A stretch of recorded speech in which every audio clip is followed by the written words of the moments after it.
The watch page. Okay, let's see if we're there. Yeah, not yet. Oh, Not yet. There was a delay. We're coming up. This had better work this time. Oh, look! Look! Yay! It's up there. Okay, so can people hear us?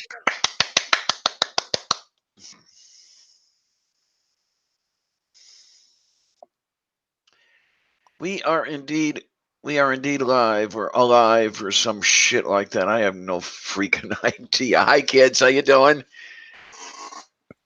Okay, we've got Upside Down Sweetie over there, and we've got Sloth Girl over there, and we've got Tria, and we've got Duck. Yay!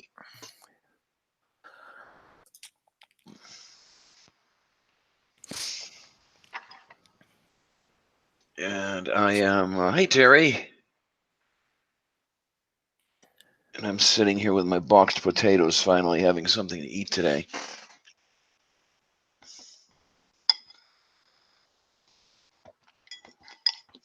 Boy, today's been a hell of a day. Yummy. $1.25 at Walmart, but hey, it works.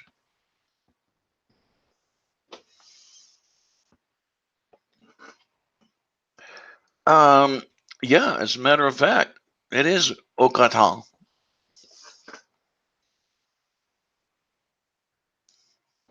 Or such as it is, you know, for what you get at Walmart. You miss potatoes.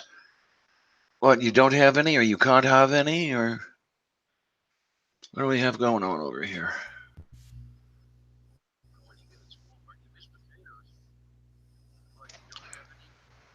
Hey, Tria.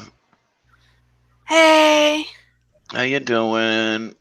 doing good. I didn't get to say it in person, but happy 300. Oh, danke, danke schön, danke schön. Yeah, that was. I have to figure out if YouTube is full of it or what's going on. The broadcast yesterday, I thought it was 8 hours. What do they call that? The control panel told me it was 8 hours. When I had a look at it earlier today on the YouTube page, it said 9 hours. Huh. So what is that? Daylight savings time? I have no clue. Yeah, it's great to be at 300, and I'll just keep trying to get it up there and keep getting the good stuff out there, and hopefully people will like it. And if they don't, they can throw fruit at me, and then I'll have dinner. Yeah, today's a busy day because I was on Mel's show earlier. Yeah, I'm sorry I missed that. I watched after, but didn't quite make it to the actual show. I'm the kind of person where if I have the motivation to get up and do housework, I do it. It doesn't matter what time that hits. And I just got into a groove tonight, which does not usually happen, so I was just going with it. You really strange people who love to do housework. I do not know. I don't love to do housework. That's the problem. So when I have the motivation to do it, then get it done. Otherwise, it'll never. Yeah, for the past 5 days, I have not had motivation to do housework. Today, I had the motivation, so I took advantage. Come on over and do my kitchen, would you? I will do housework for good food. Ah, I'll even provide the ingredients. You just have to make it for me. That can be arranged. Do an episode of the transgendered chef. Yeah. And is Purpley hiding? No, I just have to keep muting my microphone because I cough a lot. No, if you could hear me, you'd think I'd been smoking for 50 years. It's just an allergy reaction. Ugh, I know about those. No. I'm the one who smoked for 50 years. Well, no, not 50, say 49, but close enough. Thank you, Casey. I got it done from my friend. I had started off with a logo in my head, and then he took it and ran off with it, and I'm so happy with how it turned out. Hi, Casey. Yay. Yay, yay, yay, yay, yay, yay, yay. Yeah, it's a nice little hexagonal thing, and purple and stuff, and yeah. Yeah, it's a mix of asexual symbols and ex-Mormon symbols. Okay, fine. The animal's a tapir. Okay. Yeah, in the Book of Mormon, it mentions horses where there weren't any horses, and some stupid idiot Book of Mormon apologist said they must have been using tapirs as horses. And so if you see the hashtag not a cult, not COLT, it refers to that. So that's an ex-Mormon thing. Oh, I like it. I like it. Yes, dear. I remember seeing a magazine at one time that had a picture of Native Americans riding tapirs, and I was always wondering where that came from. Yeah.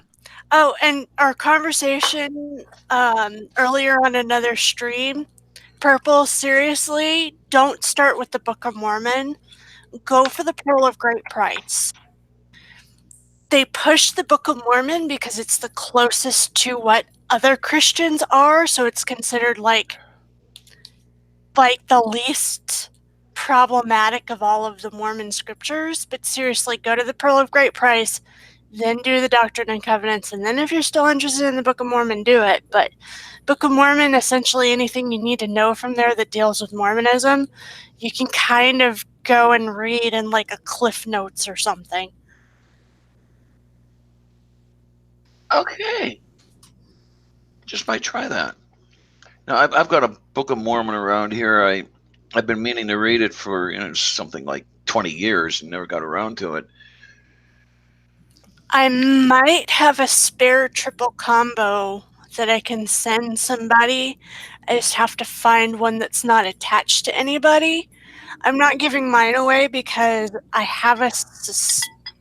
kind of suspect that they're going to be making changes to the books again, and I kind of want my print to keep my print from 1980 because I think they're going to take out some of the they're going to change it so that you can't see the original racist doctrine in it.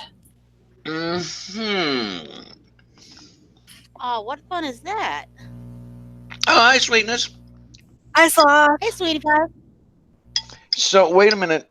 The unchanging word of God goes through revision levels? Is that it? Yep.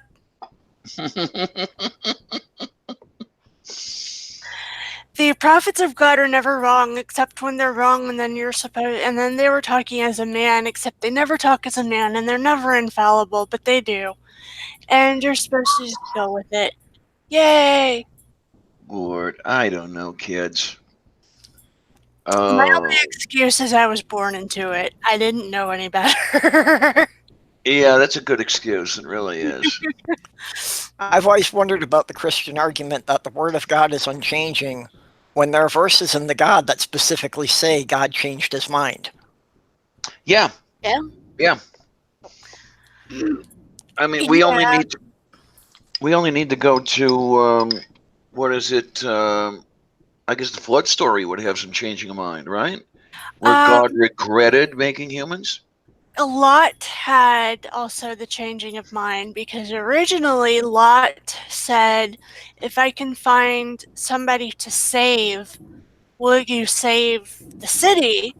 Because basically, originally, I think God said, Lot, only you and your family can go. And Lot was like, please let me find somebody. And God was like, all right, well, if you can find somebody to save, you can save them. He's like, I won't save the entire city, but, and save them. And Yeah, there's a couple of places in the Bible where people are bargaining with God. So it's like maybe he can be convinced to change his mind. well, the funny thing is that Mormons don't claim that God is omniscient. They kind of do, but not nearly as strongly as other Christian faiths. Like, it's there, but they kind of skirt around it a little bit. I'll give themselves a little wiggle room. Well, here's the thing. How can a God be omniscient if your way into heaven is through secret handshakes? Mm-hmm. Like, I mean, like I said, they don't really go into that. They definitely say he's omnipotent, which that one I can buy a little bit with it. And then omniscient, omnipotent. What's the other one of the three omnis? Wait a minute. Omniscient, omnipotent, and omnipresent. Right. Okay, yeah. And they do not claim he's omnipresent. They do not claim that he's omnipresent. Well, you better not when you have God coming down from heaven to survey this, that, or the other. What is it in the garden? God came down to have a talk with Adam, or the Tower of Babel. He came down to see what these people were doing. All that crap. Yeah, well, and also Mormon teachings say that God can only appear on earth in the Holy of Holies of the temple. So, they don't really claim omnibenevolent that much either. Hashtag. Yeah, and Casey, neither does Seitan Bruggencate. Neither do the Calvinists. Calvinists don't believe in an omnibenevolent God. Well, actually, the further they back away from the omnis, the easier he is to believe. Mm-hmm. Yeah, the thing is that they don't say that he's all benevolent. They say that he is a loving father and that we cannot understand the higher form of love, but they never say it's omnibenevolent. Mm-hmm. And when you look into original doctrine, the Mormon version of God took kind of like the worst elements of Christianity and put it all into one. And then was like, oh, he's so loving, but if you break the laws of the temple, you have to commit suicide, and here are your death oaths. And oh, by the way, if you commit certain sins, the atonement doesn't cover it. God still demands your blood. And Wait. So the Mormons are good with seppuku. Yep. Did not know that one. Yeah, up until 1990 when they changed it because they were losing too many people. What, via suicide? No, via, okay, now I know why everybody's calling our church a cult. I'm never going back to the temple again. Yeah, I'm seriously, God. And if you don't, and that's the main way they keep you in is, if you're always working towards getting yourself into the temple, if they don't have enough people actually physically going to the temple, they lose how they. I'm not wording this correctly. It's basically the end game. It's your big goal. You're supposed to continually be going to the temple, and which is funny because as a single woman who never went on a mission, I would not have been allowed to go. I think they changed the rules finally, but basically an unmarried woman who decided not to go on our mission was basically not allowed to go. I would have been sentenced if I had stayed to going with the youth groups and getting dead dunked at the kiddie oxen pool for baptisms for the dead. Fun. Oh yeah. Oh yeah, I've heard about that practice. Yeah, that one's mostly the youth. Like that one's to keep it's basically busy work. I mean, what's the idea with that? What is the purpose of this baptism of the dead? Okay.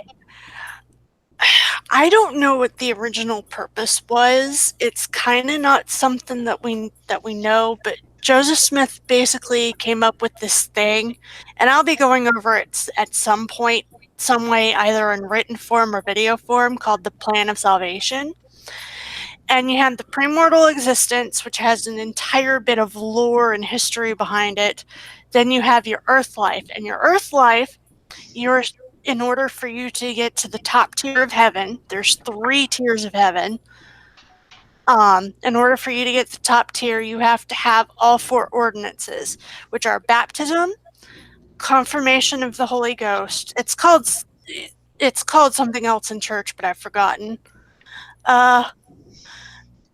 Then you need your endowments, which are the secret passwords, and then you need eternal marriage, where you make wedding vows that you're going to be married in this life and for your afterlife, which is the biggest hold that it has on members.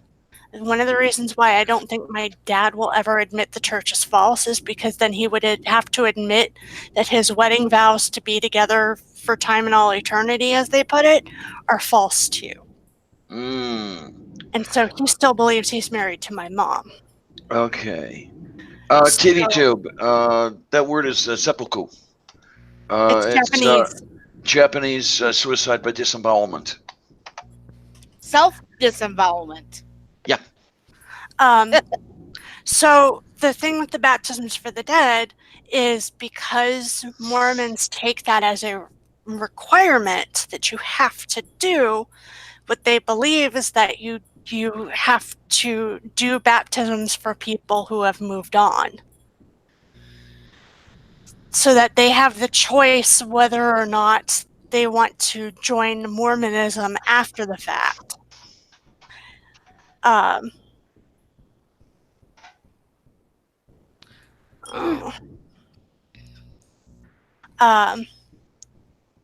But yeah, it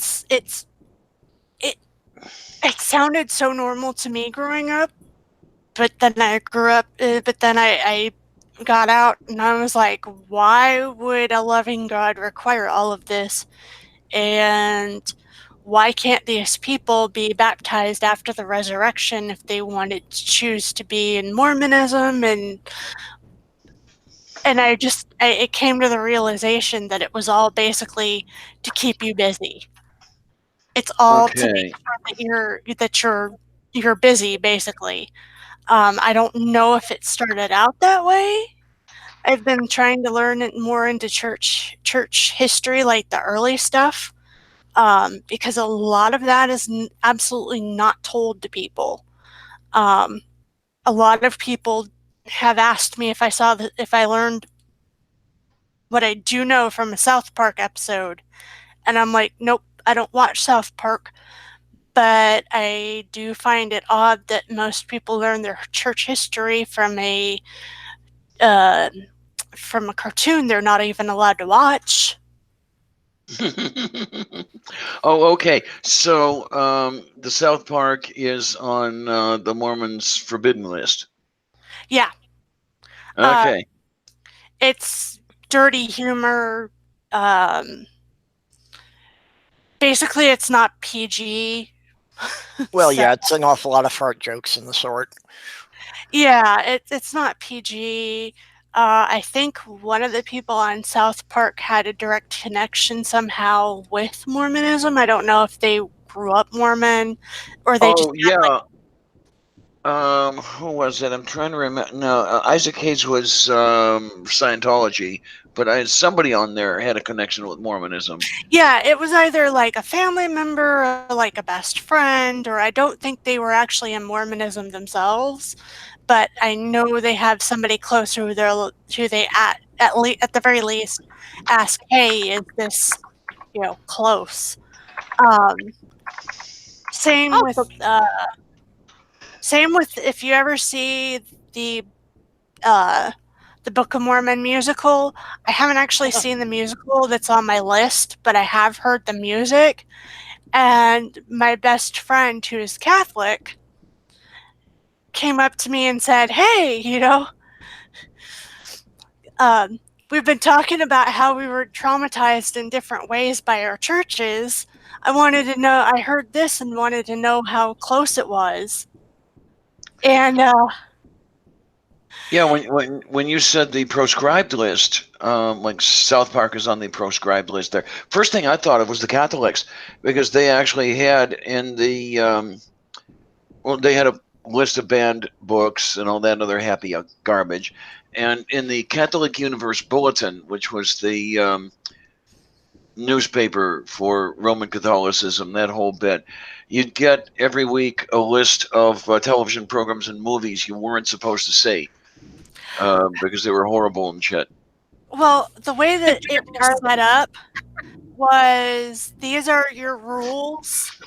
Basically, it was like, no swearing, or very, like, PG level swearing is okay, but like, Oh, like you poopy head is okay.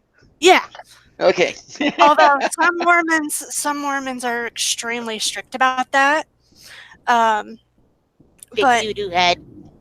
yeah, like, there were certain words that weren't considered a cuss word in any other form, but parents would get onto anyways. Like, I couldn't say pissed growing up. Okay. I couldn't say suck growing up. And that wasn't the church's prescribed words. That was just my mom, who was like super strict in certain areas, and that was one of them. But basically, go ahead. That whole bit about this sucks or that blows, your mom may have had a point, because that does refer back to male fellatio. Yeah. And it's a cut against gays, gay males. I did not know that. And she probably would. My mom was weird. She believed in the church. She followed its teachings to a certain degree, but she was always in trouble because she was considered contentious, Oh no. which is a sin. She was considered contentious. She would not, if she thought a rule was dumb, she'd be like, "Well, that rule's dumb. I'm not doing that." And also, she was one of the least judgmental people I have ever known in my entire life. Like, my mom really used to say, like, she was really against the teachings of LGBTQ plus. She was really against that, because she was like, "There's no way that I can imagine my cousin Matthew not being in heaven with me." Wait a minute, the teachings? What, we have a doctrine now? Well, no. I meant I slipped. It's I more know. the I'm just teachings giving of you the a hard church. time, sweetie. Yeah, I know. But she was like, "There's no way she was like, "There's no way that God could separate Matthew and his husband, her cousin Matthew and his Okay. husband." Okay. She's like, "There's no way. If it's all about family and it's all about love, then why would God like separate them?" And that was so odd to me, because it was totally and completely against what the church teaches. Yeah, I mean, I would almost expect your mom, were she very seriously rigid with the rules and everything, to think that the bond between her cousin and his husband was not a family at all. No, Like a lot of Christians take that. Oh no, yeah, I know, and that was the oddest thing to me. She was just like, "No, I can't accept that a God would separate them because they are family. She was like, Matthew's husband is my family, so why would they be separated? I honestly don't know how she stayed Mormon to the end. I really don't.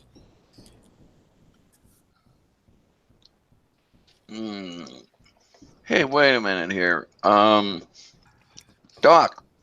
am I missing something? Situation? His roommate's parent is in the hospital. They don't think they're going to make it through the night, and this particular set of parents was very nice and kind to Doc and helped him out. Oh my, I'm so sorry.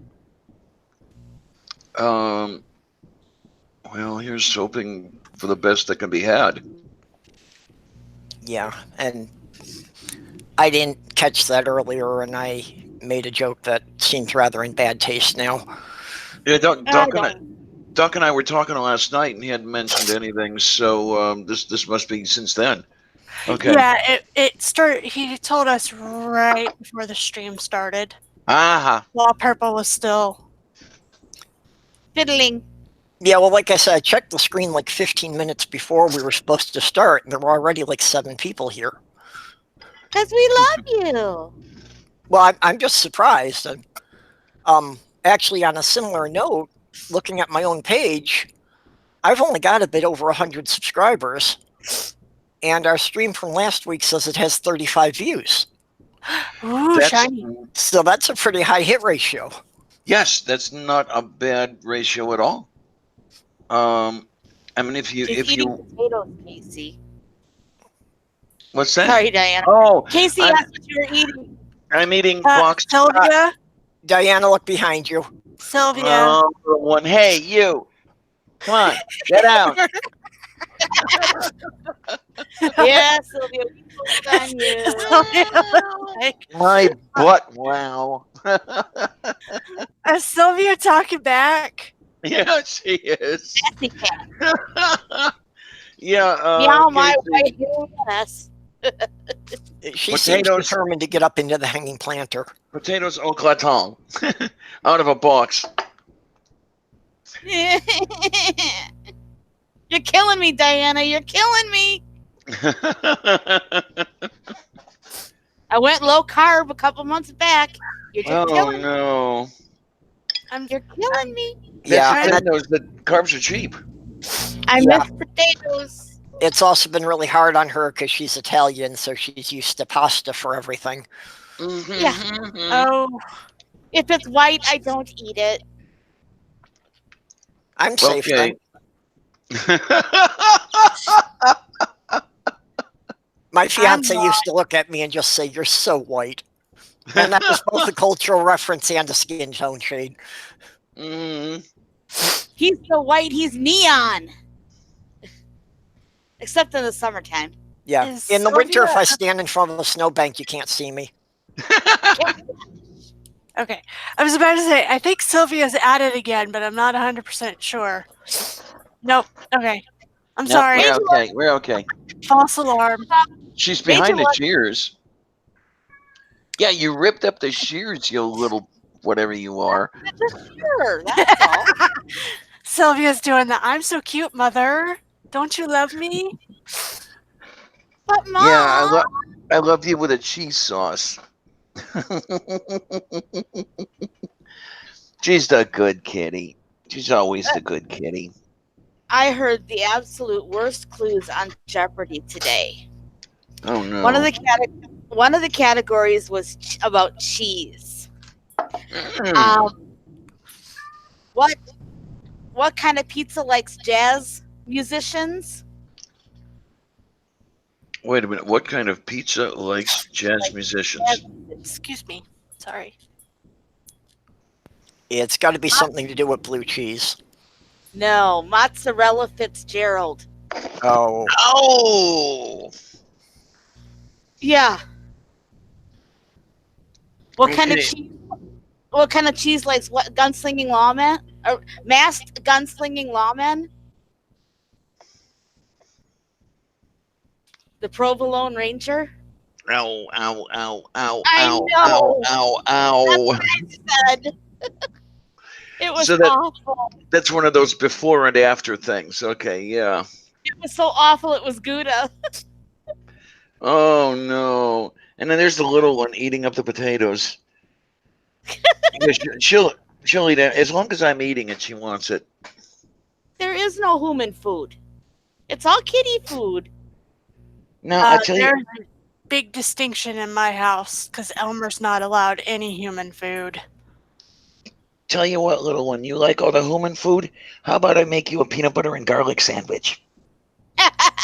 She'll eat it. A peanut butter sandwich. Oh, she loves peanut butter sandwiches. Oh my word!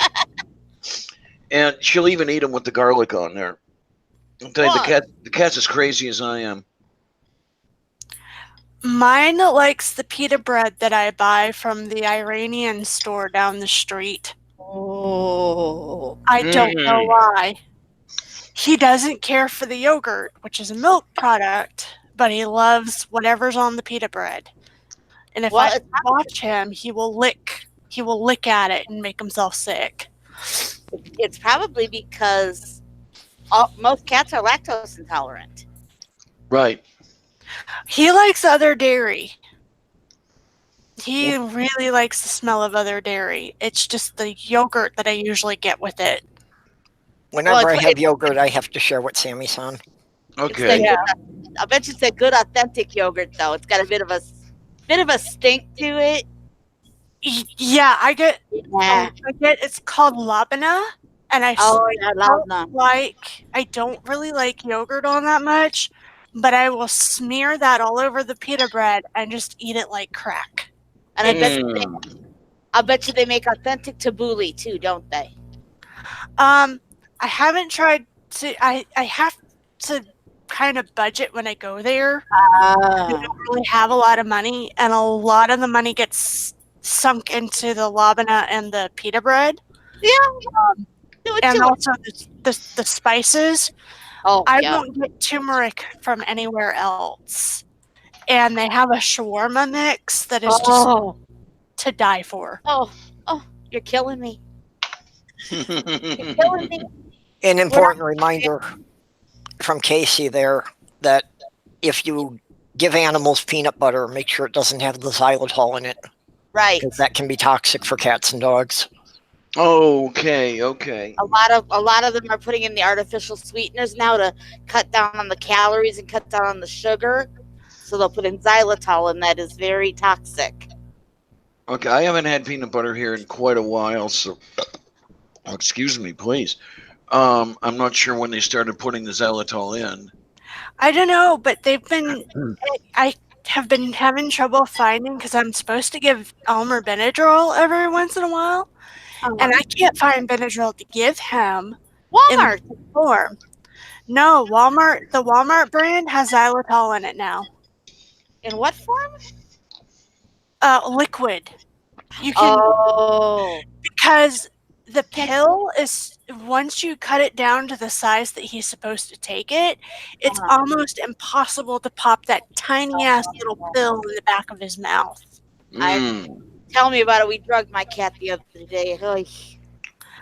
And have you considered tried dissolving the pill in water and just giving him like an eyedropper full? Put in a syringe and squirt it in there. Yeah. That may be helpful because I can only shove a certain amount of pills down him before he has had enough. And 2 is his I'm done with pills. Does he have a meat thing he likes, like salami or bologna? He eats around it every single time. I was gonna say sprinkle it on after you powder That's it. no dumb cat. No, I've tried that. I've tried hiding his medicine with meats in all sorts of different ways. He won't. Does he like cheese? Put it in string cheese. I can't give him cheese. Cannot give him cheese. He has IBD, so I have to be very particular about what I give him. Casey says put it with a little bit of liver sausage. little bit of Braunschweiger. No, he sniffs his food before he eats it. So what, he He's- can smell the Benadryl? Yeah, he can smell anything in his food. Mhm. We gave him medicine that was supposed to not have any smell to it. I sprinkled it on his food, not in front of him, but I put it down. He took a half a whiff of it and said, "Are you trying to poison me? What's in this?" He has also escaped from the vets. Like, you know how they tell you to put your cat in a kitty burrito when you do medicines and stuff like that? He has escaped from the vets. Like, he pulled himself out of the burrito at the vet's office. Wow. He is too smart for his own good. I somehow got a cat who has the skills of Houdini with the speed of the Flash. Oh, jeez. All right. I had to dose my Petunia yesterday because she was taken away from her mom too early, so she doesn't know how to groom herself properly, and she's too fat to lick her own ass. Pardon my French. So she gets really stinky back there. So we have to wash it for her. And to do that, we have to knock her out. And even that wasn't successful yesterday. 2 gabapentin, two human-sized gabapentin, and she still was just bouncing off the walls. Yeah. Oy. Yeah. And she weighs 19 pounds, so she's a big girl. Oh, boy. She's not fat, though. She's just big. Yeah, Elmer's about medium, I would say. He's about 12 pounds. Okay, 2 of her then. Yeah. But whenever I hear people say, big cat, usually they're around the 15 to 16 pound is what they're usually talking about. So, but Elmer knows how to throw his weight around, though. Literally? Yeah, he's learned that if he wants food and I'm in another part of the house, that he's not allowed in, he has figured out the path. He will run up run up on top of my laundry basket, which is almost as high as I am. Not quite, but he'll take off from my laundry basket and jump from there. And all of a sudden you'll hear this pump, pump, pump, pump, pump, pump, pump, thud. Pump, pump, pump, pump, pump. Yeah, Casey would give her one, and then we had to give her another one an hour later because the first one didn't work. Yeah, we waited an hour and it was like there wasn't any noticeable effect. 3 hours later, she's finally gelling out on the floor. And by that time, I was like, oh, no, I'm so done. Forget it. I'm just going to take her to the groomers and have her do it. When I got Elmer neutered, shortly after I got him, they told me to keep an eye on him to make sure that he didn't do anything stupid and, at least when he went to go lay down and get some sleep, at least locate where that was so that I would know, because they were like, he's going to be loopy and not feeling well, so he's probably going to want to find a quiet place to sleep. I waited for him to finally find a quiet place to sleep. I had been up for I think 20 hours at that point due to some other stuff. So I was like, all right, I'm going to go to sleep. And then Elmer decided, and I had given him...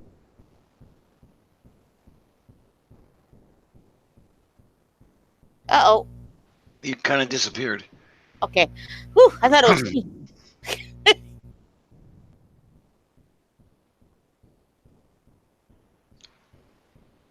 Anybody else? I don't know what is the thing to happen over No, here. I'm still here. You is over there. Maybe she You is over unplugged her there. microphone or something. You is broken. Try, girl. We can't hear you. Are you still with us? Okay, I guess it's a mic problem. She says BRB with Mike.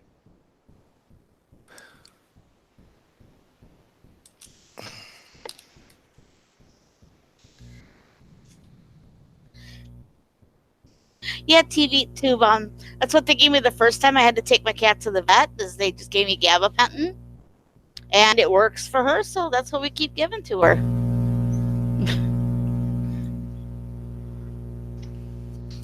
There's Priya back. Stupid Mike. I blink at it wrong. I blink at it wrong and it unplugs. But anyways, what I was getting at was I had him settled.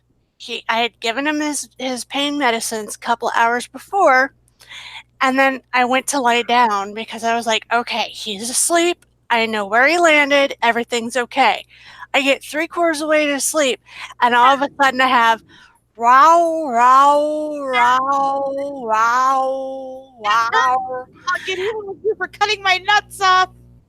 And he was like, Woman, hello, mother, I am high. Let me sing to you. I'm lonely. Yo, I'm over here. And I was just like, you dumb cat. I get you all settled in, and I need to sleep, and now you are singing at me. Yeah, but you didn't get me settled. You didn't get me settled right next to you on the bed where it's comfortable. No, he didn't want to get settled. He wanted to serenade at me. He sang at me, and it wasn't pain. It was just he sang at me for like 2 hours. I'm sitting there like, you done? He's like, oh, No, he's just crying over his lost balls.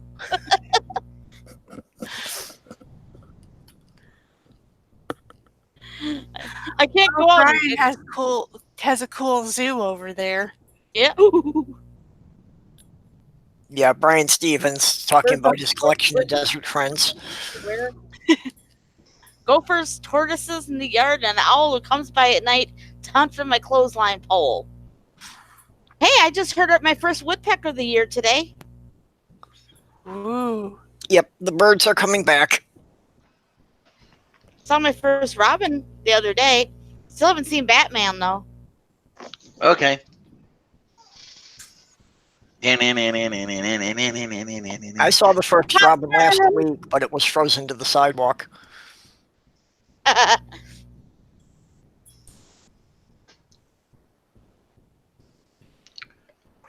I really loved when I would go over to the ex's place to cut her lawn because I'm nice that way. She had all manner of birds visiting the bird feeder in the yard, and I guess she was right under the Atlantic Flyway. Ah. Everything, birds I had never seen live before would be there. Goldfinches, hummingbirds. Trying to think what else you had. Much of them. Yeah, Perp's mom puts out a lot of bird seed, so she gets to watch. She loves to watch the hummingbirds come on her porch. A couple weeks back, she got a raccoon on her porch that stole the suet feeders from the birds. Oops. Little shits. Yeah, I'm not fond of raccoons.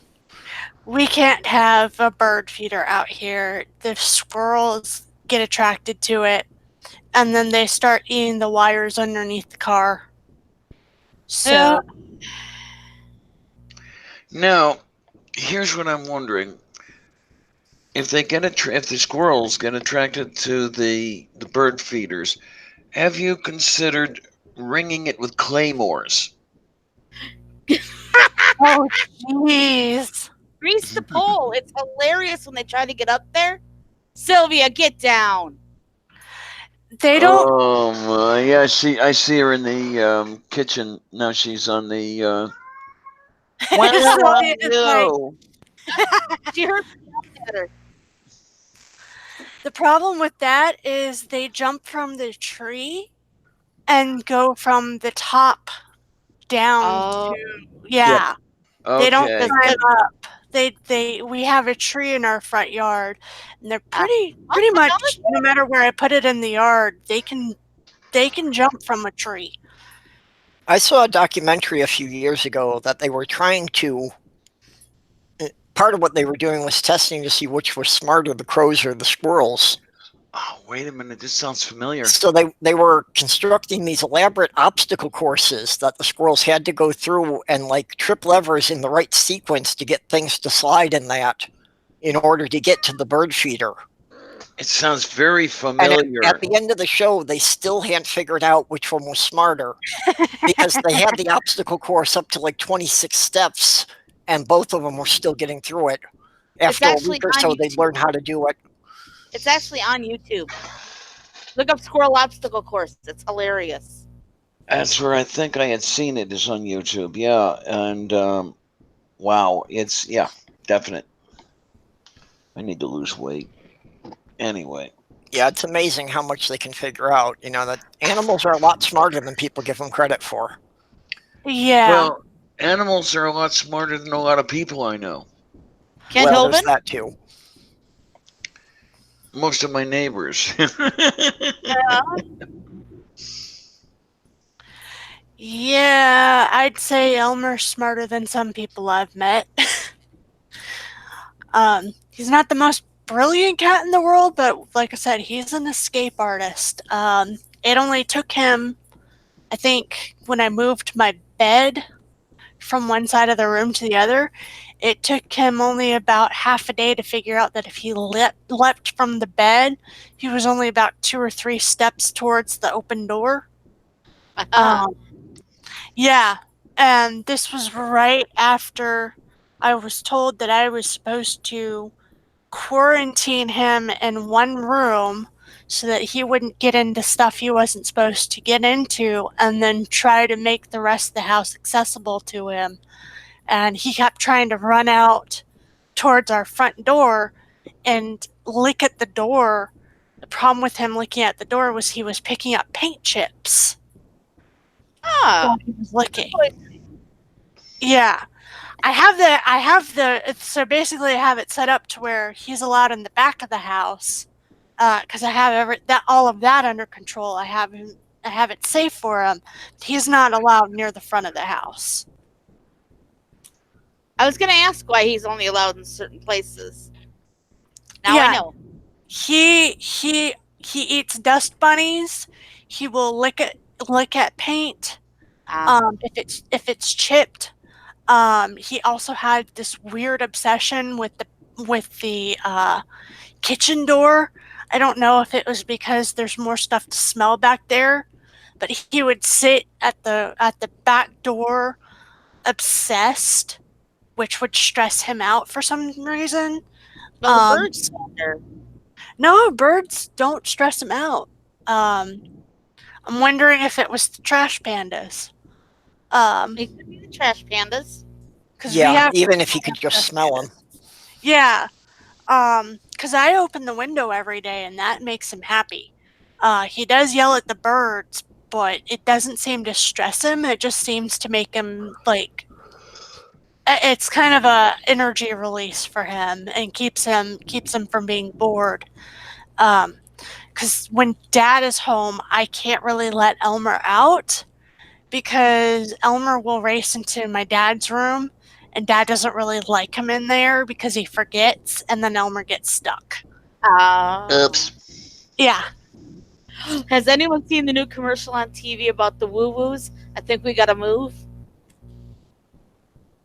It's a I dog. don't have a television, so.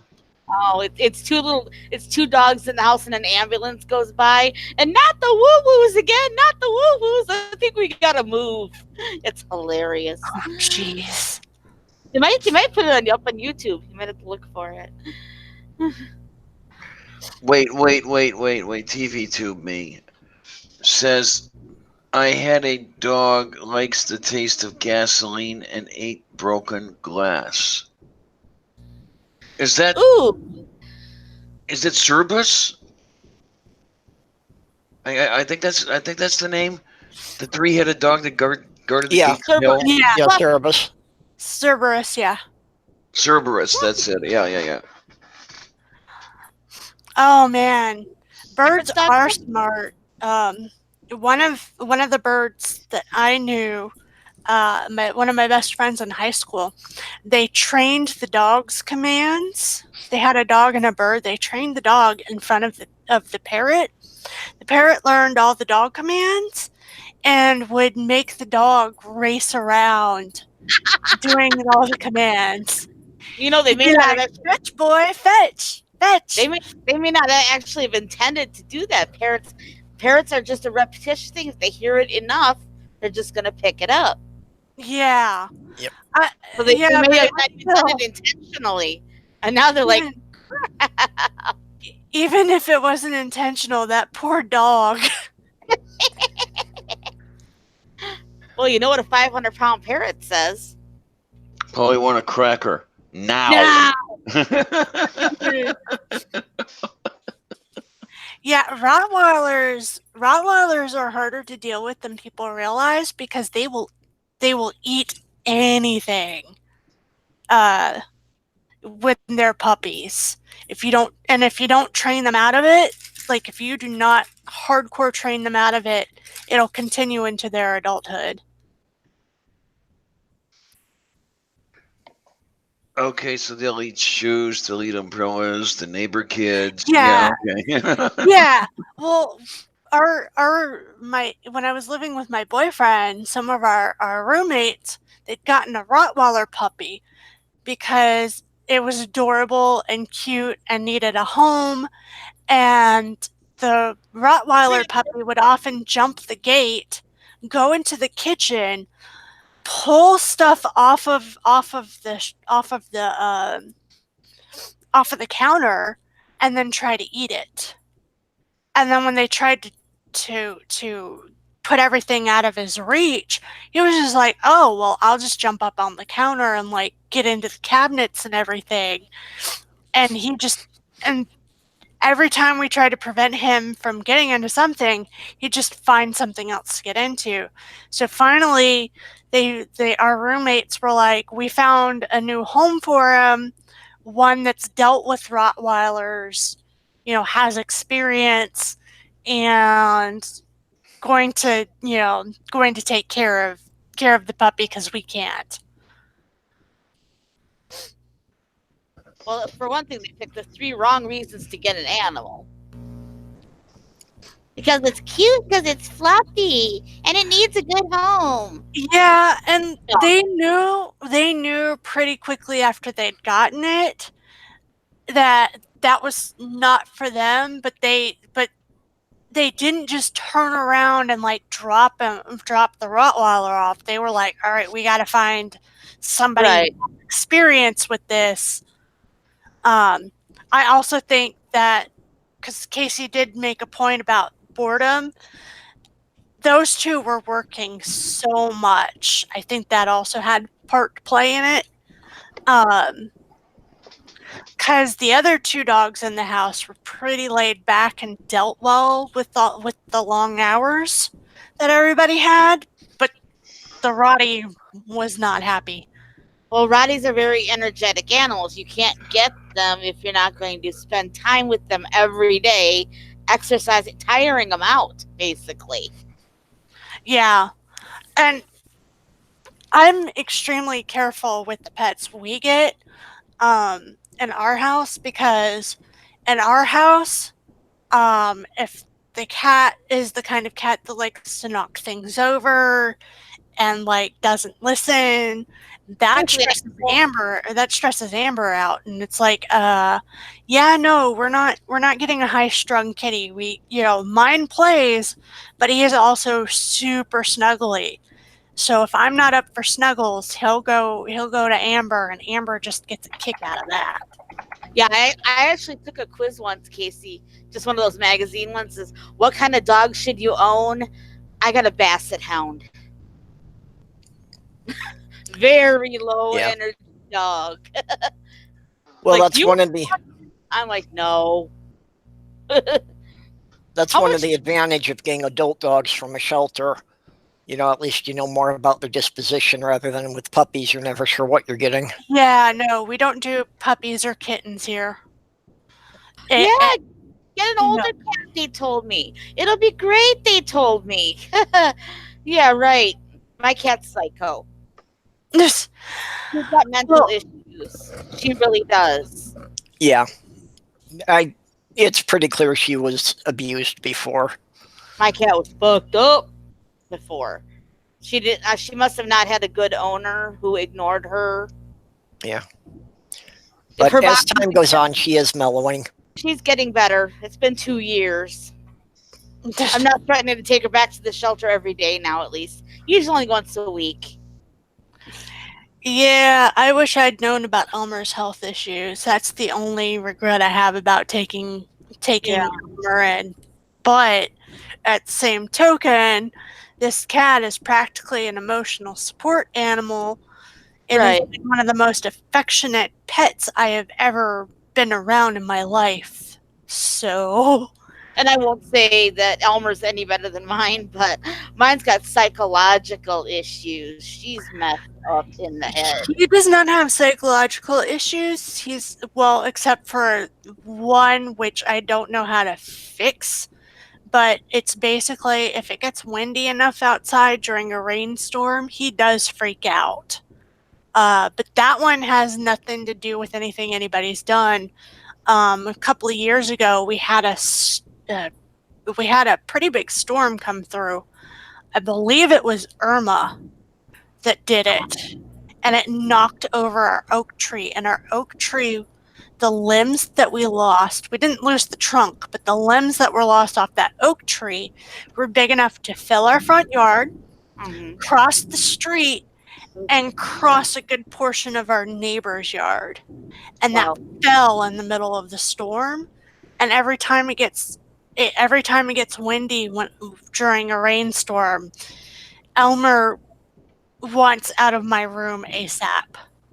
And I usually wind up closing him in with Amber because Amber seems to calm him a little bit better during that. That and also being far, far away from my room, which is small and basically is right next to the window that it Right. happened. So, Well, have you ever met a cat that doesn't jump up on your lap? That doesn't come over and ask to be petted? And I've doesn't, met a few. and doesn't Yeah, I've had play? a couple that wouldn't. That's my psycho. Elmer, I have to pry off with a crowbar. If I am in the house for more than 5 minutes, if I am in the other part of the house for more than 5 minutes, Elmer will sound like I have never fed him in 3 years. The 3 years that I've had him. Right. Well, like I said, we live in 18 by 18 foot apartments. So not seeing me is not a big thing, but she doesn't play. She doesn't want to be held and she doesn't want to be up on a lap. She's like, feed me, water me, and leave me alone. Yeah, and even petting, she likes for a short time, but if you do it too long, she'll still try to bite you. She gets More him- overstimulated. More him than me. Elmer gets overstimulated, but I don't think it's like a don't touch me anymore. It's like, oh, that feels good. That feels good. Ooh, so good. Ooh, really good bite.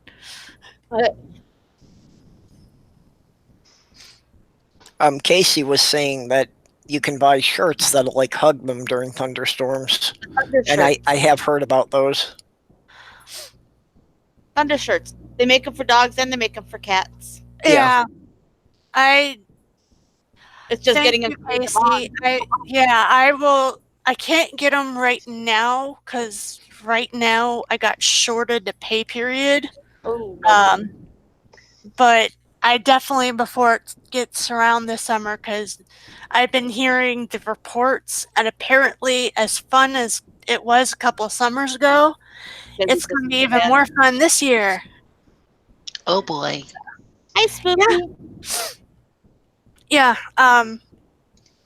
They say it's going to be a pretty busy hurricane season this year, so it's going to be fun. Oh no, somebody's been up all night. DRP?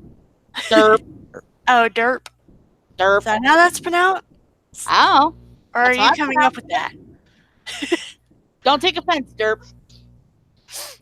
I'm sorry, I didn't know. They've been up all night. They probably don't care. What anymore. was that? Up all night fighting fires? Or he's got a fire extinguisher, a flame, and a barrel. Oh. Hello, Randolph. Hello. Hi, Hey, Tweety. Randolph. Ooh, see, and here's the thing. People think I'm Anybody want weird when I say this. the link? Hi, native atheist. People are like, how can you not be scared of hurricanes? Because the damage is a lot more lasting. I'm like, because hurricanes give you more warning. I generally have about a week beforehand to decide whether or not I'm waiting it out or if I'm getting the hell out of Dodge. Unlike tornadoes where boom, hello, hi, we're here. Yeah. Yeah, well, most of my life I've lived in Hurricane Alley, or Tornado Alley, rather. Sorry. You know, that you're not as worried about them. Generally, have to just go hide in the basement for a couple hours. But at the same time, in Minnesota, I did see one flatten 80% of a town. Oof. I lived in a trailer park in Minnesota for 15 years. You might as well just put a target on the roof of your house and say, gonna hit here. The closest one ever got, though, was only a mile away. In 15 years, we never got hit. The worst thing that ever happened to us was, and it was extremely wild. I think it was my sophomore year of college, where we had 3 tropical storms hit, and they were minimal storms comparatively speaking to what we normally get in the summer. But all 3 of them crossed like one right after another within like a week and a half's time. Everybody lost power. Nobody got leveled because they were really weak storms, but it took over 3 weeks for everybody to get their power back. Yep. I'm so jealous Diana has wireless earphones so she can walk around. Yeah, these are nice. I gotta take mine off if I have to pee. They're not the best fit in the world, but yeah, I do get some range out of them. My other wireless headset though is giving me a pain in my arse because it decides, okay, today it's gonna work, and then tomorrow it's not gonna connect at all, and I haven't changed anything. Yeah, I picked up a cheap one, but I haven't tried it out yet because I haven't installed the Bluetooth driver on my computer yet. Move beef. Yeah, this Ubuntu comes with an Ubuntu driver just built right in, but the darn thing is that either I'm doing it wrong or they're doing it wrong because it's hit and miss.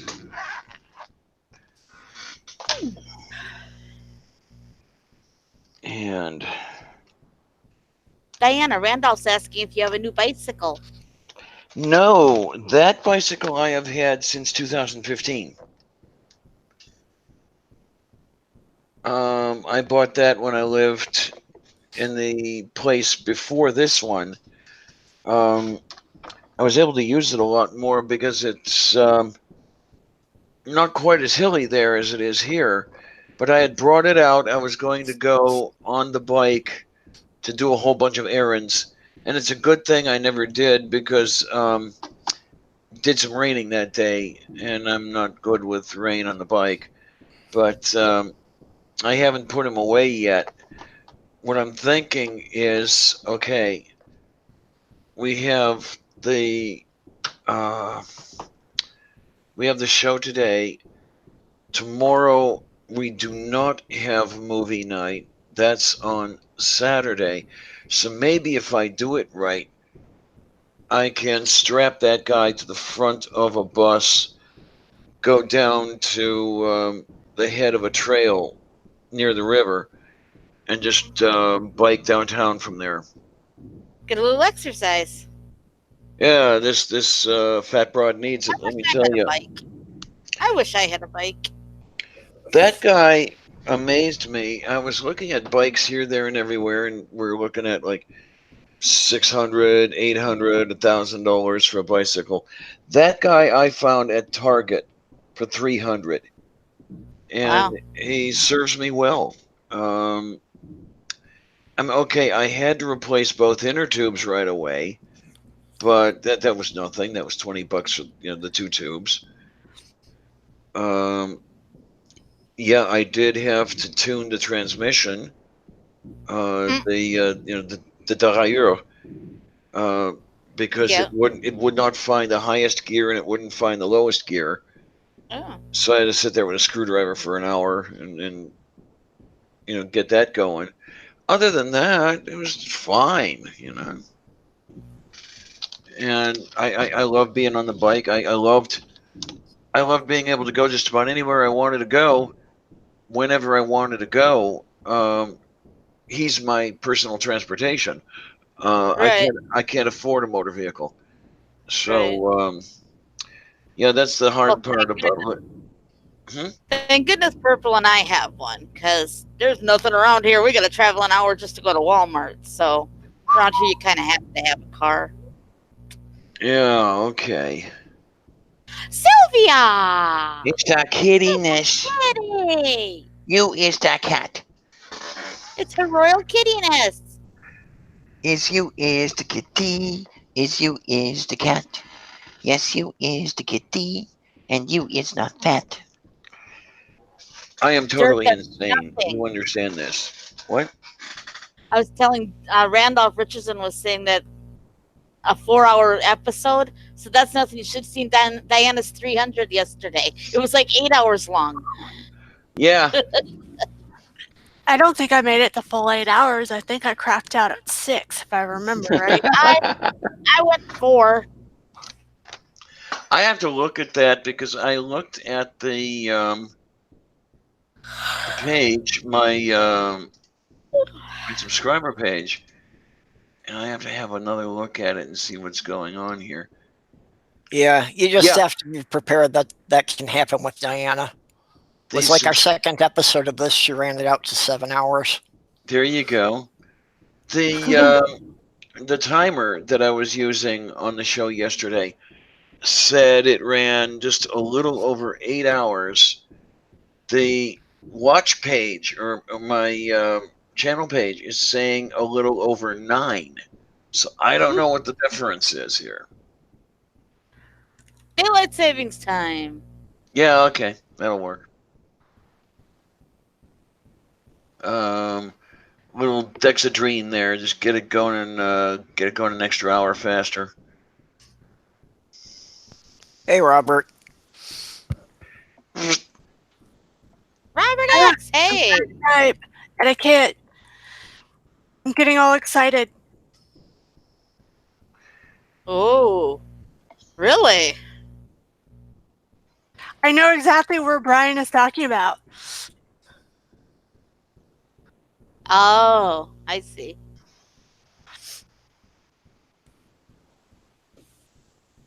He's in Scotland. No, he's not. Inverness. No. Well, Inverness. Is it Inverness, Florida, I take it? Yes. Outside of Ocala. Yeah, he had mentioned that he was on the side of Florida. I bet it was started by Scotsmen. My grandmother used to live in an area called Sherwood Forest. Okay, then. And I loved going to her house because I loved saying that we were going to go to Robin Hood Lane. Oh, cute. And all of the street names in Sherwood Forest were named after characters from Robin Hood. And it was I just thought it was the cutest thing. Little John Road. Yeah, Little John Road, Maid Marian. She was in that area. The problem was that she'd gotten divorced, at, I think, around the age of, if I'm remembering right, it was around the age of 55. My grandfather left her the house because he didn't want her to be homeless, and he didn't fight over alimony. He was the one who initiated the divorce, but he left her the house. The problem with the house was it was right on the river, and when it rained, it would flood. And he would take care of that himself and make sure that the house was safe. But my grandmother was not able to do all the preventative measures that he did. And so, like, house damage happened a few times, and she finally just sold it to a couple. But she lived out there. Gosh, they moved from Kentucky when I was about 4, I think. So she was out there until I turned about 18, 19-ish. Oh my gosh, there's a Sesame Street. So you can actually tell someone how to get to Sesame Street. Okay, I don't remember quite where the airport is, Brian, but I know about where the river is. So, my mom or my Grammy used to take me over to the B&W. I think it was called the B&W. It was like a little cafe and a pharmacy with like a novelty store attached to it.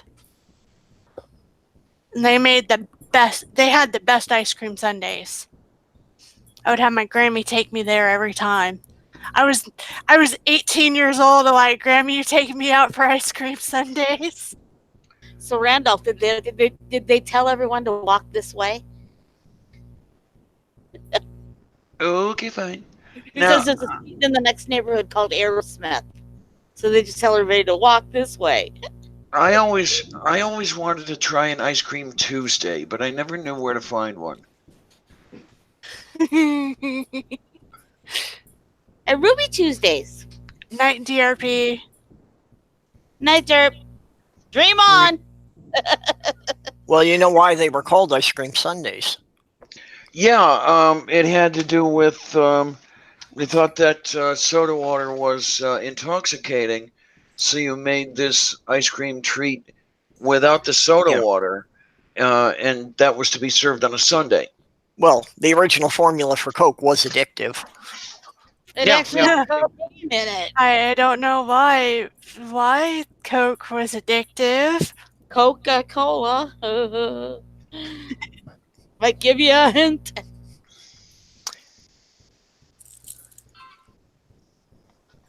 Which is interesting because then the competitor's Pepsi, which is the same as Pepto-Bismol because it was sold as a stomach remedy. Mm-hmm.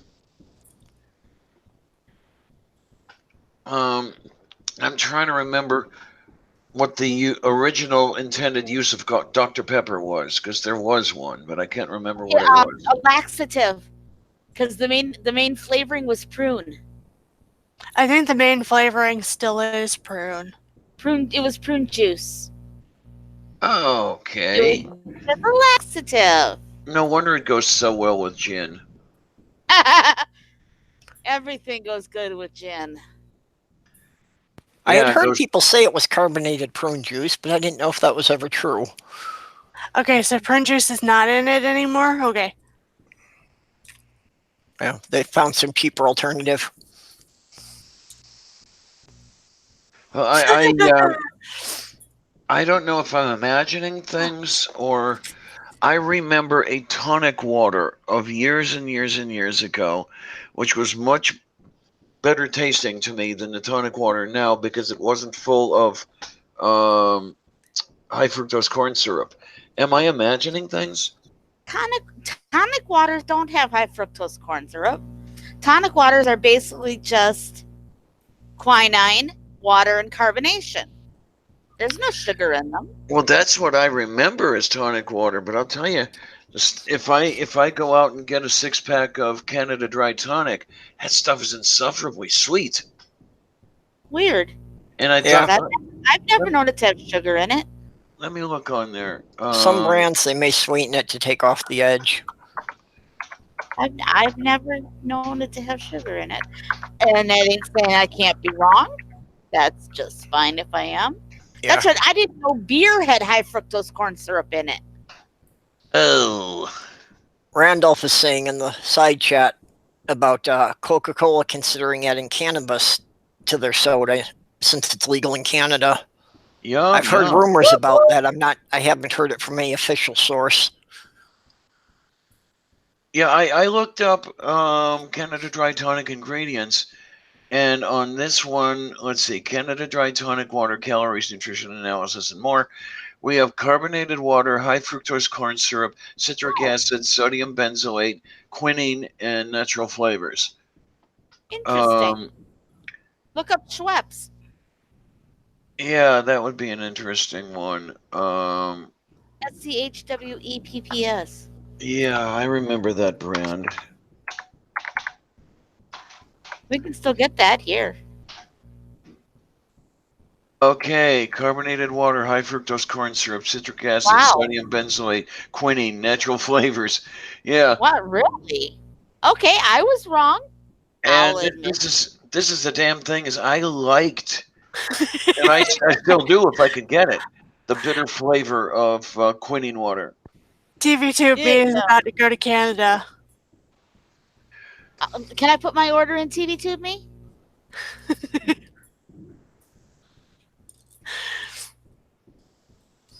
I am trying to break myself off of soda. It's hard. But if it's got cannabis in it, I'm not quitting. Yeah, I used to go through a 2-liter of Pepsi a day, and my fiance pretty much broke me of that. So now it's only like I 2 can't liters? drink cola at all. It just tastes strange. I either drink 0 sodas or I drink 4 liters of soda a day. Oh, okay. So I've been And trying to quit it. The problem is that because I have quit that amount and I am not getting the same amount of caffeine, I am tired and struggle to get through my day sometimes. You'll get used to it. Switch to 5-hour energy drink. They're awesome. No. No, I actually broke down and bought a small can of actual coffee on the hope that maybe a cup or two here and there might help suppress the appetite a little bit. Well, just have like 2 in the morning and then switch to decaf. Or I could have 2 decaf in the morning and switch to regular. No, let's try it the other way. Or do two caffeine, then go 2 half and half, and then the rest of the day. I can't drink any energy drinks. I'm not quite sure what exactly is in them that does not agree with me, but I wind up having pre-migraine symptoms for 24 hours. I don't actually get the migraine, but I get the pre-migraine symptoms. Chances are it's taurine. Taurine. That stuff's nasty. Ugh. Yeah, and I went low carb, but I refused to give up soda. I can't do it. Can't do it. Randolph is suggesting just getting enough sleep, although for some of us that's not really an option. I get enough sleep. My problem is energy level, not sleep. Yeah, energy level and motivation. There's tired because you didn't sleep, and there's tired because you have no motivation. Yeah. 2 separate things. Yeah, I am. At the moment I have enough money, I'm going to try to convince somebody at the clinic that I need antidepressant meds. Yeah. I honestly think that might be playing into it. Oh, definitely. Because there are literally some mornings where I get my 8 hours and I try to wake up and I cannot move. You just don't want to get out of bed. No, and it feels like there's a weight on me. Welcome to my world. But I have MS, so we're all we're habitually tired. So and some of the things that I know that spiraled me into my depression have been hitting me kind of hard lately. mhm. Yeah, Doc's mentioning that from too much Mountain Dew when he was younger. He's got digestive problems. Oop. And yeah. I've got like a chronic case of the acid reflux, and I suspect that that has something to do with all the Pepsi too. I mean, if that stuff if you can use it to take the rust off off stainless steel, can you imagine what it does to your insides? I mean, I am aware of this fact and I'm fighting it, but there are still times where I slip up. And unfortunately, I'm not the kind of person where I'm like, oh, I can just learn to do this in moderation. I have tried that for years. Every time I don't cut myself completely off, I go right back to my old ways within a few months. Well, that's like I can't do caffeine because I have a heart murmur. But there are times when I gotta have it, so I just have one bottle. I just keep some bottles around. I just have one. Or the 5 hours. Mostly that has to do with she has to do most of the driving for me since I sleep Right. so poorly. So when I gotta be awake, it's caffeine time. Yeah, but I do keep a Right. bottle of caffeine pills in the glove box for when I absolutely have to drive. Like at night, because I don't drive at night. Yeah, but that's okay. At night is usually when I'm actually awake. It's during the daylight hours that I have the problem of dragging through. I'm actually with like I said, right now I am only drinking 2 cans of soda a day. Yeah, me too. And not every single day, but if I do wind up drinking it, the thing is that I know that unless I figure out how to cut myself off completely, I'm just going to go back into my old cycle. I have been trying to make myself a huge batch of tea because even though I know water is better for me than tea is something that I can at least switch it out to. And you can control how much sugar you put in it. Yeah, I put a packet of sweetener in it for black tea, and I have herbal teas that I don't need sweetener in it at all. At least you have the advantage of you can have the artificial sweeteners. I'm allergic to all of them. Oof. Except the stevia because that's natural, but they don't make soda with stevia in it. Well, see, one company does, and it's super hugely expensive. It's cost prohibitive to me. So yeah, for me, I use the Truvia, which is based off the stevia plant. Yeah. And I had started off like doing 2 packets per cup, but now I'm kind of like making big batches. Yeah, adding stevia into the batch, and then that way it kind of I still get stevia, but I'm not getting as much of it as I was when I first started. Yeah. Also, another advantage of making it in a big batch like that is I don't have to continuously wash out my cup every time I go to microwave water. right. Because see, I have one soda when I get up in the morning. I have one with dinner. I'm good. I drink water the rest of the day. I am trying to insert more water in. I don't like water all that much. I feel like the tea is better than nothing, but Yes, it is. It's actually, you're still getting your liquids in, and tea is still better than coffee. Hint, hint, hint. Oh, I would be drink talking to my anybody I know, would you? hey, I drink both, Ah, so I can't really say anything to Diana because I get at least 1 cup of coffee every day. But if on a bad day, I can drink up to 5 or 6. I get at least 35 cups per day. Yeah, No, I'm not kidding. Your liver doesn't love you.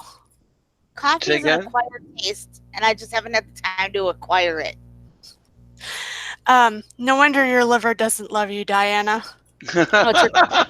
No, it's my kidneys that are falling out. Oh yeah, it is your kidneys. It's not good for your kidneys either. Oh my! No, I have a 35 cup coffee maker. You know, It's not a coffee maker, it's an urn. yeah, and I'll set that baby up, and once it's finished cycling through, I'll turn it off and I'll pour the coffee. And if it needs to be heated, I'll stick it in the microwave oven. And Well, you know, if you ever have leftover coffee, right? Freeze it in ice cube trays, and you can make iced coffee out of it, yes, and it doesn't water down your iced coffee. absolutely. And as a matter of, let's see, can you freeze Jameson and throw that in there too? No, I don't think Jameson freezes very well. You get more of a slushy that Well, way. with the alcohol, then you have to go to like an ammonia refrigeration system. Yeah, to get yeah, cold enough to minus freeze. 78. Otherwise, you kind of just get a slushy. But Yeah. however, coffee slushy may not be so bad. What do we have here? Oh, I know what we have here. Don't mind me. I'm Me, I doing read that some of wrong. my- I said coffee is a crotch for me. Okay, coffee does not rhyme with orange. That's not even close. Coffee's a Boring. crotch. Yes, that's how I read it. Okay. It says coffee is a crotch for me. I read it as crotch. You know where my mind's at. Oh yeah.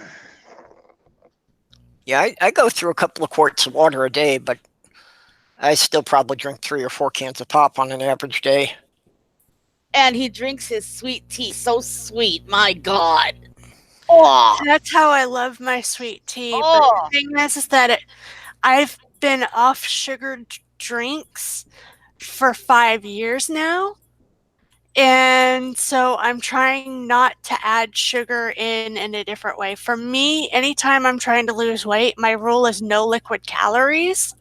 Because if you have your calories in liquid form, it's basically like you don't realize, you're like, oh, well, you know, I'll drink a few cans of soda, it'll be fine. And then you're like, whoa, I just added like 400 calories. I'm fully aware of how much calories is in soda. Yeah. And actually, it's how many carbs, because it's all sugar. Yeah. So I actually cut Right. myself off from sugar soda a while back. And I I was wish I drinking could go to Coke diet. Zero. I wish I could go to diet. I'd be so much better off, but I just can't. Well, diet has its cons too. I know. Processed sugar is actually better for you in a sense, as far as like your body processing it, but at the same token, you have all those calories. So it's Right. just better not to drink soda at all, but Uh, it's hard to Hydrogen get rid of. It is. better yet, let me do it. Oop, did that say that out loud? Sorry. It's not that bad for me to get rid of the pop because it's too expensive. I know I will get bottles of iced tea for $1 each. You know those liter bottles. Do you Yeah. pay deposit? Say again? Do you pay deposit, Diana? No, not We yet. have 20 cents per can deposit on top of the regular price. Oh, boy, boy. Going back to the old You days, get the 20 cents back, but still. man, I remember that shit all too well because they had a beverage store. You know, think beer, wine, snacks, all that Right. bullshit. And this was in the days of glass bottles. I remember So glass yeah, you would have the deposit on those, and then you'd bring them back, and you'd get your deposit back. And it was my job to take those empties back and sort them into the cases Right. for pickup later. Oh yeah, And back actually- when you had the glass bottles. Hmm. It's actually only a 10-cent deposit here, not a 20-cent deposit, but still.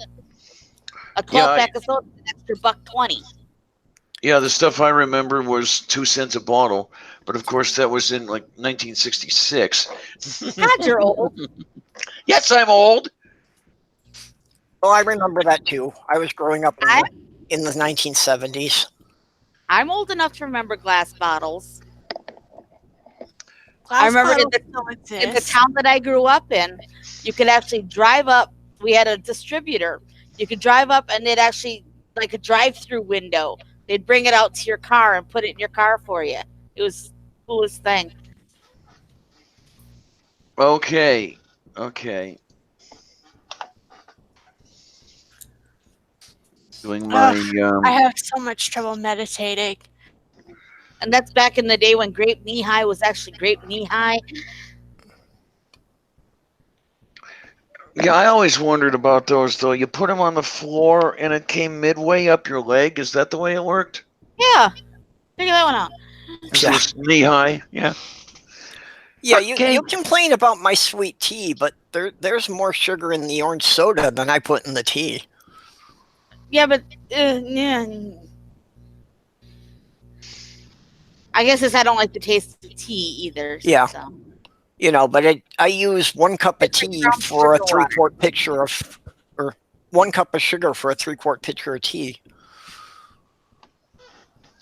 It's like brown sugar water. It's just. I guess some it's- people would think that would be a little bit of sugar. Yeah. Well, you figure if you make a packet of Kool-Aid, it's a cup of sugar for 2 quarts of water. So. What I would can't- really like to find, I would really like to find unsweetened powdered iced tea or iced tea that's sweetened with the fake stuff, you know, like the sodium saccharin or that sort of thing. Nestea makes an unsweetened powder. I'll It have to comes go. in a glass bottle. Yeah, I hadn't seen it at the local Squall Mart, so I'm gonna have to go looking elsewhere. okay. I'm pretty sure that Lipton makes a sugar-free iced tea mix too. Yeah, that stuff I use for my Russian tea. It's in a glass jar and it's unsweetened. I'm not sure if it's Lipton or Nestea. It's one of the two. Well, yeah, Uh, that's the completely ooh. unsweetened. That is nothing in it but the tea. I don't That's think you'll have the same option I do down here, which I know what y'all are talking about, but we have Publix's down here, and y'all. I don't think y'all have Publix. No, we have Myers. I know what Publix is, but there are none in this neighborhood, right? Yeah, Publix is a Florida thing. I think there might be 1 or 2 up in Georgia, but Publix is purely a Florida thing. That's like Wegmans in Ohio or Wegmans in New York. Well, Yeah. Wegmans is along the whole East Coast. They're in like 12, 13 states. Winn-Dixie is our version of Wegmans. Ah, It's not as good as Publix, but the prices are. It's basically if you go to Publix, you're going for the not the premium stuff, but like a couple of steps down from that, and then Winn-Dixie is just your everyday shopping. right. Winn-Dixie's like a Walmart brand. Great value. I remember Winn-Dixie. Yeah, I used to work in South Carolina, so I knew about them. Yeah. Our main ones are Winn-Dixie, Walmart, and Publix. I think there's also Rose's, which is like your discount. We've got an Aldi now and I believe there's a few Save-A-Lots here and there. Oh, I love Aldi. Aldi is nice. Yeah, it's unfortunate that it's not within walking distance of me. They have good produce at low prices. I mean, I can get there. Don't worry about that. But it's just a little. I have to get on the bus, and unfortunately, the bus runs once an hour, you know, each way, and it's like, ugh. No, the Save-A-Lot that is within walking distance. That's right across US 30. So they know me on a first name basis already. That's the darn thing.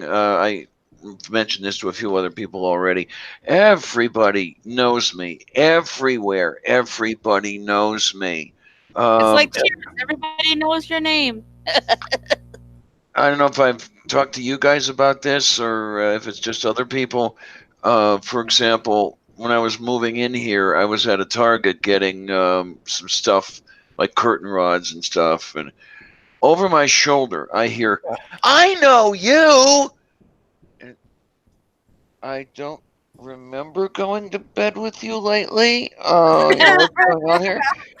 And it turns out that about 2 or 3 weeks before, I had been at a counter protest against the Westboro Baptist Church, and I was holding my sign and everything. I wasn't being too obnoxious, really. I wasn't, but for some reason, these people remembered who the hell I was. I was like, okay, I don't know, what is it here? Am I the kind of person that you would really, really like to forget but just can't? Oh man. I don't know. Yeah, well, this comes from Purple, and I live in a town where we're related to half the people here. Okay. So if, Yeah. we're related to half the people in the town, so it's always, hi, how are you? We everybody in the grocery store, just, you can't go to the grocery store without seeing one of them. Okay. Which is really awkward for me because I have the face blindness. What's the prayer? I forget. Oh, is it prosopagnosia? Yeah. Yes. And I've got that really bad, so I don't recognize anyone. His own relatives. Yeah. Oh boy. I mean, if it's problem anyone that I don't see at least a couple of times a week, I don't remember what they look like. If I see someone that we know coming towards us, I'll prompt him and tell him who the person is, so that it doesn't seem like he's being weird or anything, though Yeah. he is anyway. Okay, so you're Purple's seeing eye dog. Yeah. Among other things, yeah. Interpreter. Okay. Interpreter. Facial interpreter. There you go. The one thing you've got to read if you haven't already, have you read The Man Who Mistook His Wife for a Hat? No. I haven't read it yet, but it's been recommended to me.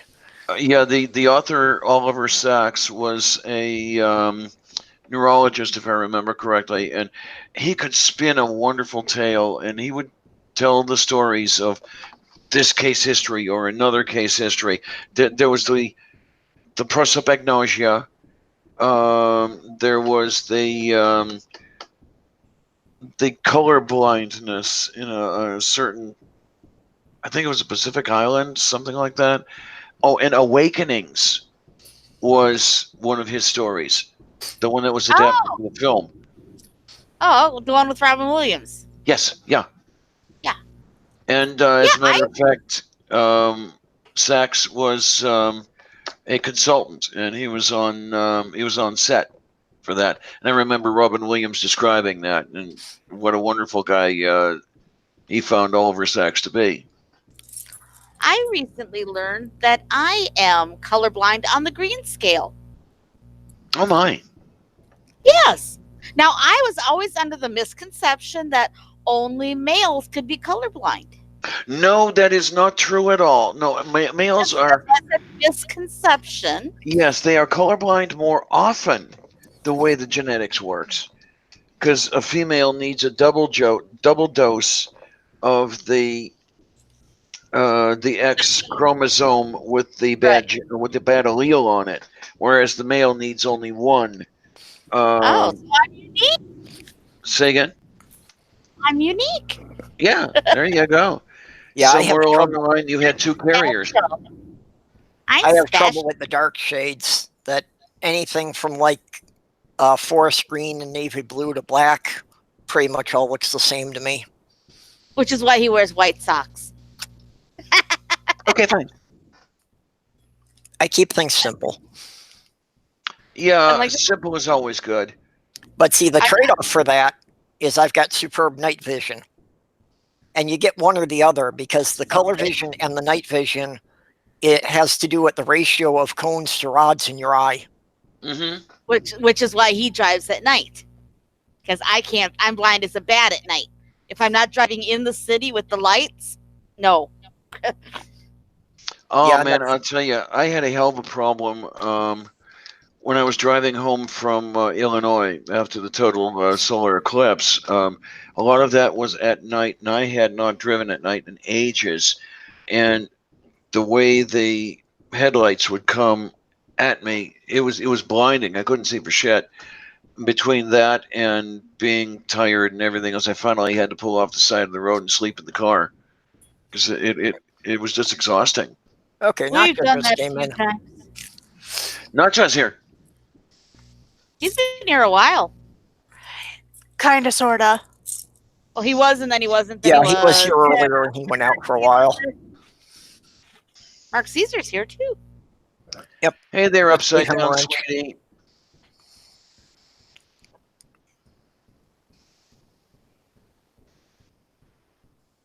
Hey, Nacha. Sorry, I'm doing 4 things at once, and I'm not doing well at any of them. Oh, that's I'm me all the talking, and time. I'm not watching the chat, and I'm crocheting. So Well, Well, I was actually, I I do was one having a thing at problem with the once. side chat, and it seems that in the middle of this stream, apparently YouTube had logged me out. All right. So I'm surprised that it didn't crash the chat since this is on my channel. yeah, really. Okay. If you're not out very long, you can come right in and pick it right back up again. The stream continues without you for, I think it's 15 minutes. Our Oh, is it connection. that long? Okay. Our, Yeah, our I connection just I outlet. kept trying to type things in the chat and just kept coming up with an error message that it wouldn't send my text. You know, And our then finally it connection. said sign into chat. Wow. Okay. Okay. You know our internet, babe. Oh, I'm I'm reasonably generally going to lucky. blame YouTube first for anything flaky. Yeah, because I didn't blank out, so it couldn't have been our internet connection. Yeah. I'm reasonably lucky as far as internet connections go. Really, the only time I've had problems are when some idiot rams his car into a utility pole and Well, pulls a up line here, down. I have AT&T, and up here, if it rains, the connection's bad, or if it's really windy, the connection's bad, or if they're doing maintenance on the line, it's really bad. Oh, But what can I say for $10 internet? oh man, that's very affordable. Yeah, it's really not too bad most of the time, but yeah, when it rains, it gets flaky. And it's still enough for you to actually do some live streaming. That's great. We get over 1,000 gigs a month. Yeah, and actually, we're both live streaming through the same modem. Yeah. No, wait. You pay by the byte? No. It's Okay, $10 a month, Mm-hmm. and we get like 1,000 gigs of data a month, and we Well, barely that's what put a dent in it. Well, that's what I mean. If you stream more than 1,000 gig, then you have to pay extra or something like that. Probably, but we've never hit that limit ever. Okay. And I mean, I YouTube, I have Netflix, I have Amazon Prime, and we've never gone over the limit ever. Because when David Worley interviewed me earlier this week, we were talking about that. They pay by the byte in the UK.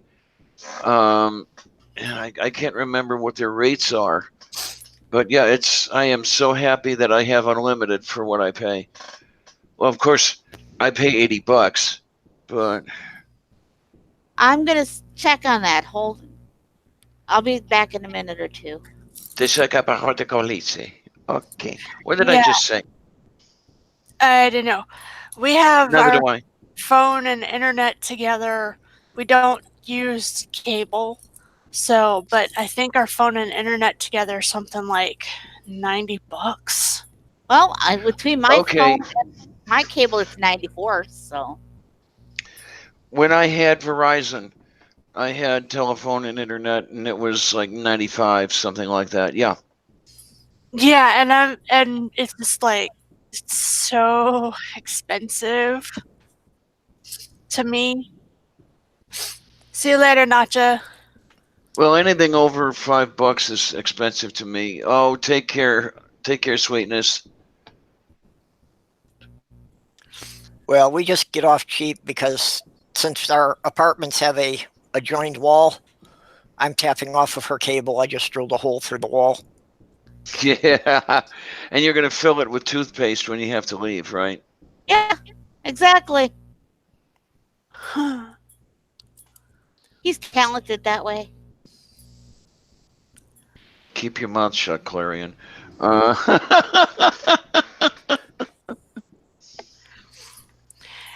Yeah, ours. I wouldn't mind the $90 so much if there weren't certain times of night where our internet is practically unusable. Due to heavy traffic. But You're far away from an access node, aren't you? I don't think it's how far away I am from an access node. I think it's the fact that anybody with any common sense is not going to get their internet through satellite, given the option. Satellite is. Yeah, satellite's not the best way to get Tria, internet can I ask you connection. a Yes. personal question? Huh? Can I ask you a personal question? What? Does anyone in your house get food assistance? No. Never mind then. What were you thinking of? Government phone or government No. something? Through AT&T, because I get food assistance or SNAP benefits, is how I get my internet for $10 a month. It's a special program. It's a special program through AT&T Access. Okay. And It it's is not something available they advertise. And it is available in Florida, but only if you have. Yeah. I could technically get food stamps, but And it doesn't. Go ahead. It would be frowned upon by my dad because we don't really need them. Don't tell him. And it doesn't matter. They don't. How do I not tell him? And then food magically appears when I don't have money. It's the food fairy. You went to a food shelf. Yeah, no, that's not gonna fly with my dad. Well, like I said, and they don't ask you how many stamps you get. Even if you get $5 a month, as long as you got the card that you can send them a picture of, you get it.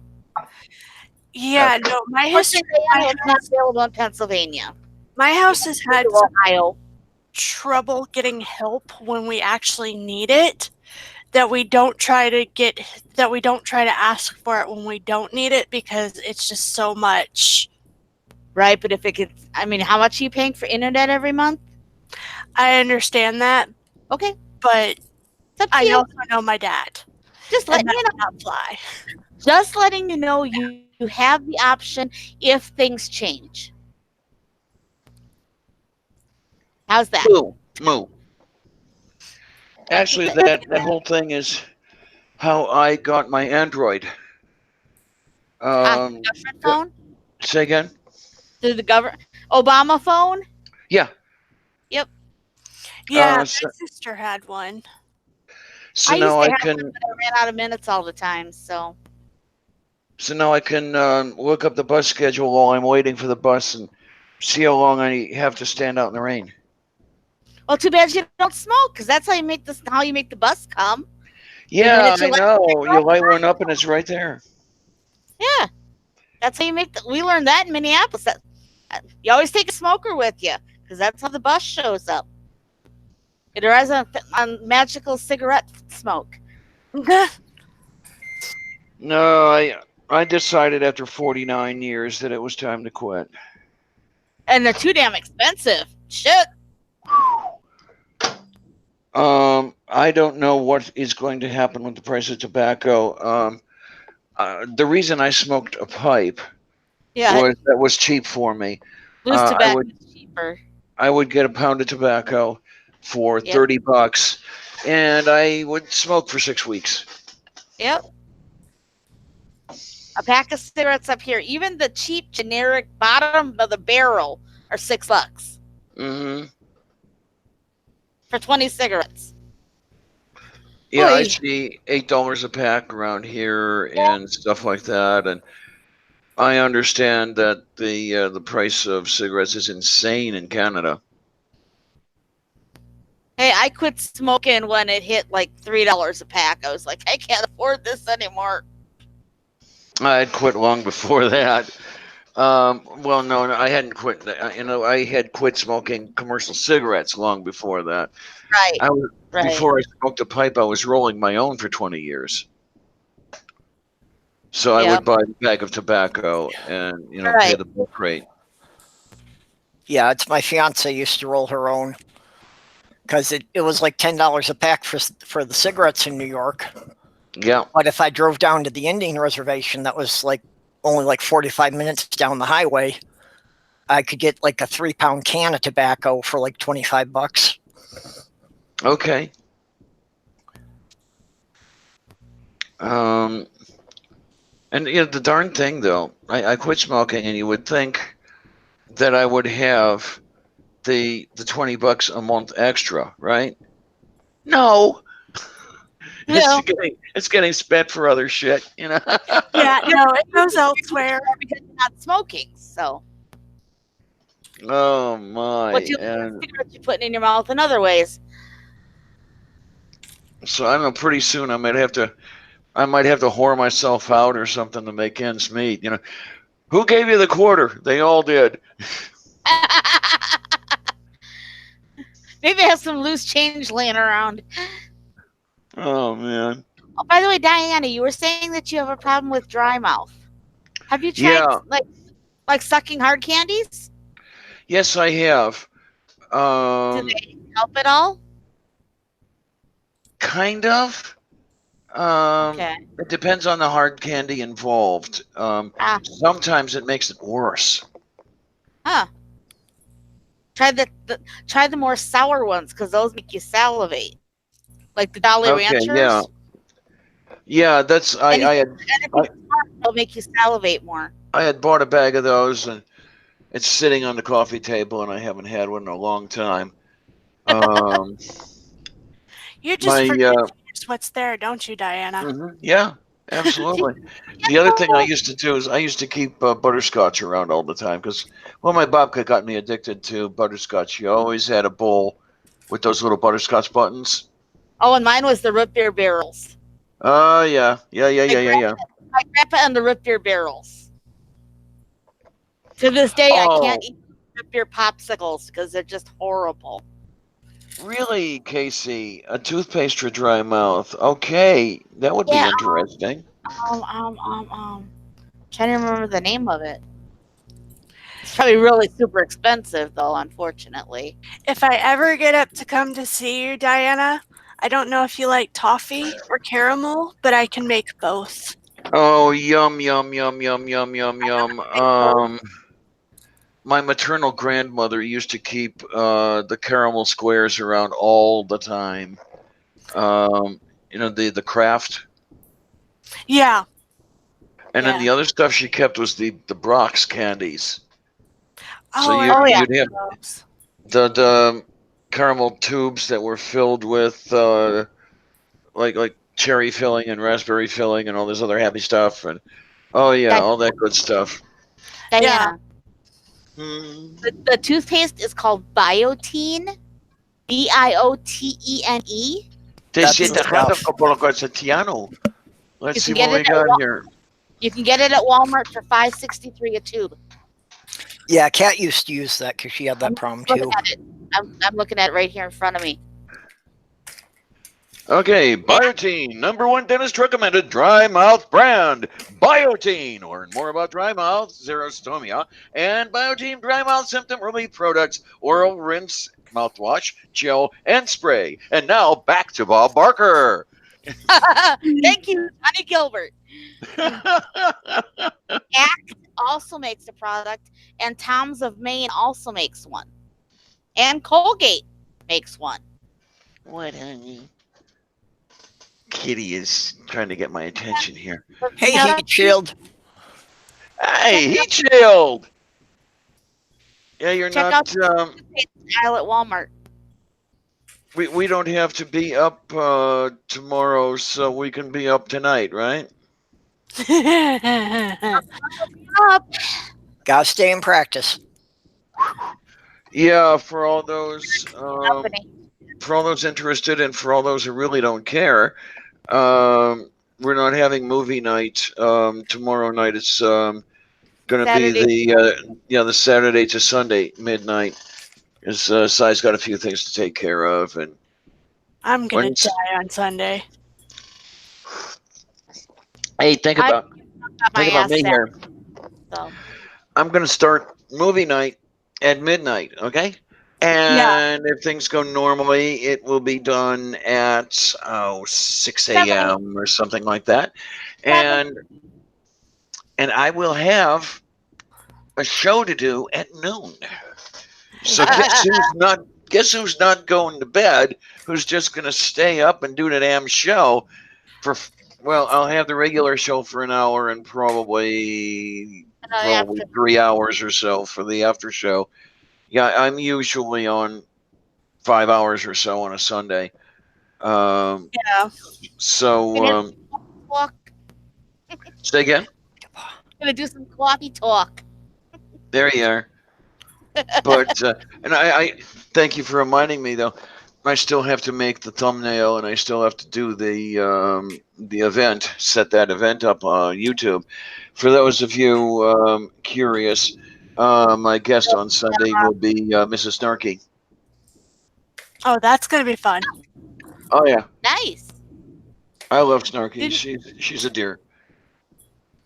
I'm probably gonna have to watch the actual thing, not when it's live, but go back and watch it like I do with a lot of your other Sunday shows. Because Sunday for me is a crapshoot, depending on my family. So I wonder sometimes they don't need me sometimes to do. Sorry, Sloth Girl. I didn't mean you're to fine. Go interrupt. ahead. I'm done. It's hard to know. So I wonder if anything funny has happened on the way to the Faithless Forum. Ocean and Shannon are going to get to a fight before they even get there. Oh, jeez. Not a real one, but like. Oh, right. Shannon's threatening to drink Ocean under the table.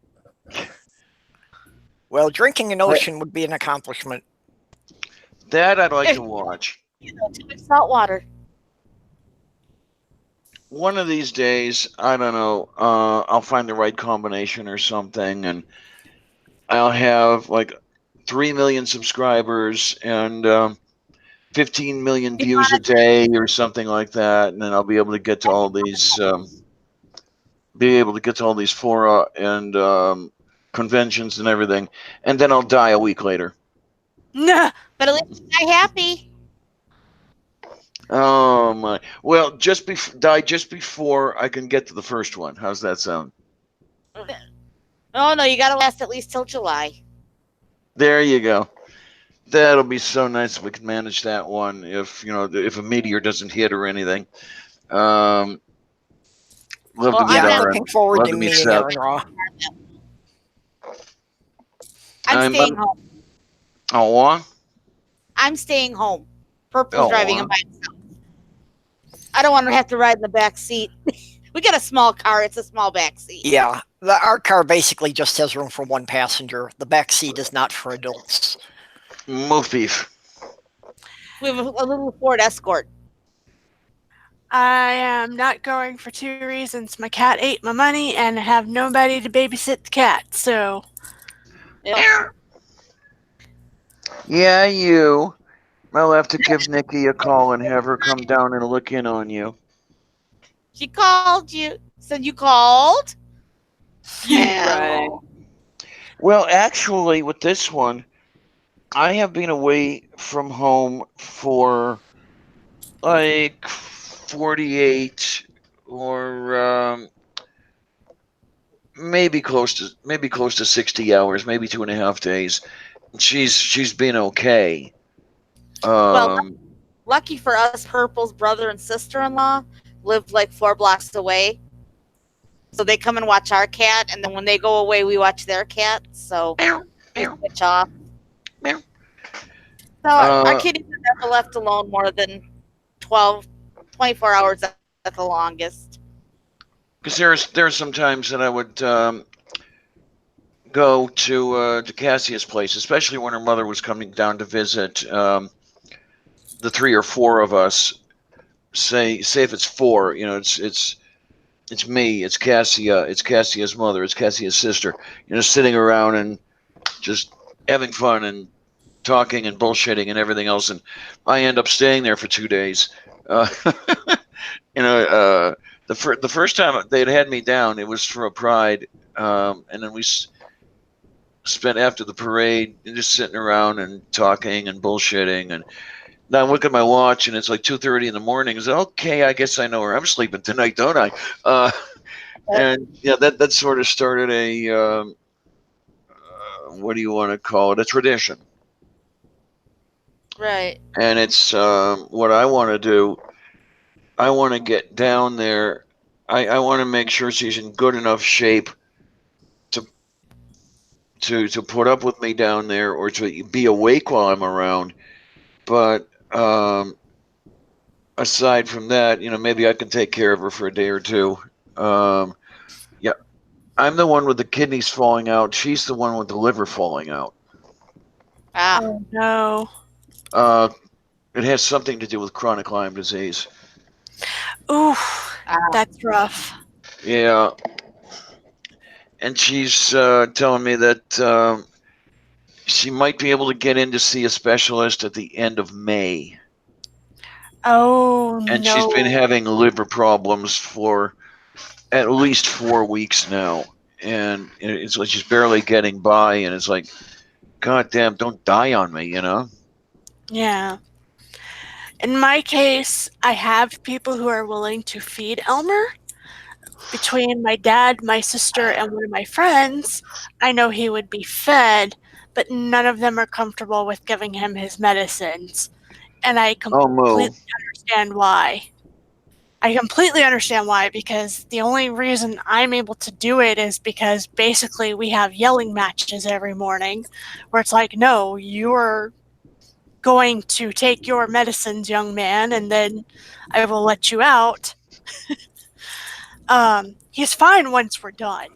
Like, once he knows we're done with the medicines, it's like nothing ever happened. But he plays Houdini with other people, and they just don't know how to deal with it. So okay, no, my Yeah, Miranda it's tough if used you've to. got to have pills every day. yeah. My Miranda used to fight tooth and nail. I tried pilling her. That didn't work. I tried making a suspension of Prozac, and she had a hard time with that too. Because okay, she's clawing and scratching and the whole bit, and I'm being shredded and everything while I'm trying to squirt the syringe into the back of her throat. But she Right. ends up foaming at the mouth and getting rid of half of it that way. So I would do a double dose because she was gonna spit half of it out anyway. It was so much better when the ex would come over and give me a hand. She would hold Miranda, and then I would hit her with the syringe. But Well, that's yeah, how we. that was. That's how we figured out that Petunia actually needs a double dose of gabapentin. Because the first time we did it, I gave her one, and I thought she spit it out. So I did it again and found out that the double dose is what works. I mean, that's twice the dose that she's supposed to need, and she still goes nuts. Wow, and you've got to watch it with that stuff. Well, it's not a narcotic, thank God for that. Right. I mean, if I remember correctly, there were some side effects that you need to watch. Cassia was on the Ronton for which is the brand name for gabapentin, and it had to do with the pain from the chronic Lyme, and yeah, she had to be really careful about certain things. Well, I'm on it. That's why we've got it around. Move beef. Right. You know, I'm on 300 milligrams a day because it helps suppress the tics from the Tourette's. Oof. Oh, Herb, Heat Shield says thank you for the toolkit. Whatever Yeah. that means. Well, Okay, I gave him a wrench. That was a while back. Oh, okay. Yep. Hey, everybody gets wenches around here. Well, I don't pretty much get any everybody I wenches. recognize. I don't get a wench. I want a wench. I've got a spanner, but I want a wench. Quit whinging about wenches. Oh, I see you know that term.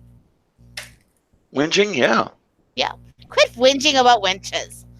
I watch way too much BBC. I say whinging around here, and people look at me like, "What the hell are you talking about?" And then wait a minute. Why are we talking about firearms? Brian Stevens had a suspicious truck come in where he's sitting. So people were asking him if he had gotten his gun out. It's the Men in Black. Watch it. Pretty close. He said it was the sheriff's department looking for a cow that got away. Moo. Ooh, free beef. When I lived in St. Paul, there actually was a case that apparently a section of the fence broke down by the slaughterhouse. And for about a day and a half, there were like 5 cows they couldn't account for that were just wandering around the neighborhood. All right. Now, did they teach the cows to say Schlachthof 5, Schlachthof 5? No, What's that? Don't eat me. That is Slaughterhouse 5. That's from the Vonnegut novel of that name. Yeah. Because that's what they were taught. Because I guess they were held at a slaughterhouse. You know, they were held as POWs at a slaughterhouse, and it was slaughterhouse number 5. So they were taught to say that, so they would be, you know, if they got lost, because they were always outside the POW camp on work detail, and if they got lost somehow or separated, they were taught to say that, so they would be taken back to the camp. Oh, it's just they're just saying eat more chicken. Yeah. Yeah, because that was the interesting thing, that Slaughterhouse 5 was quite autobiographical. Because Vonnegut actually was in a POW camp in, I think it was Dresden.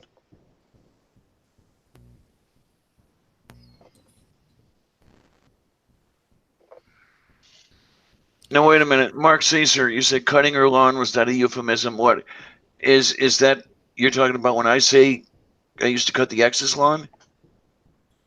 No, we're talking about actual grass with an actual mower.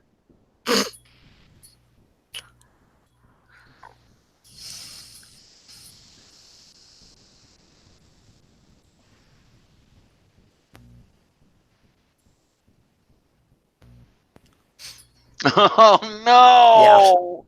No! Ouch. I was waiting for the reaction.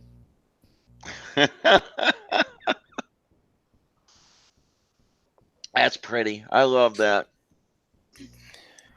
I could just imagine a Stephen Wright type character. You know, I wish my lawn was emo, then it would cut itself.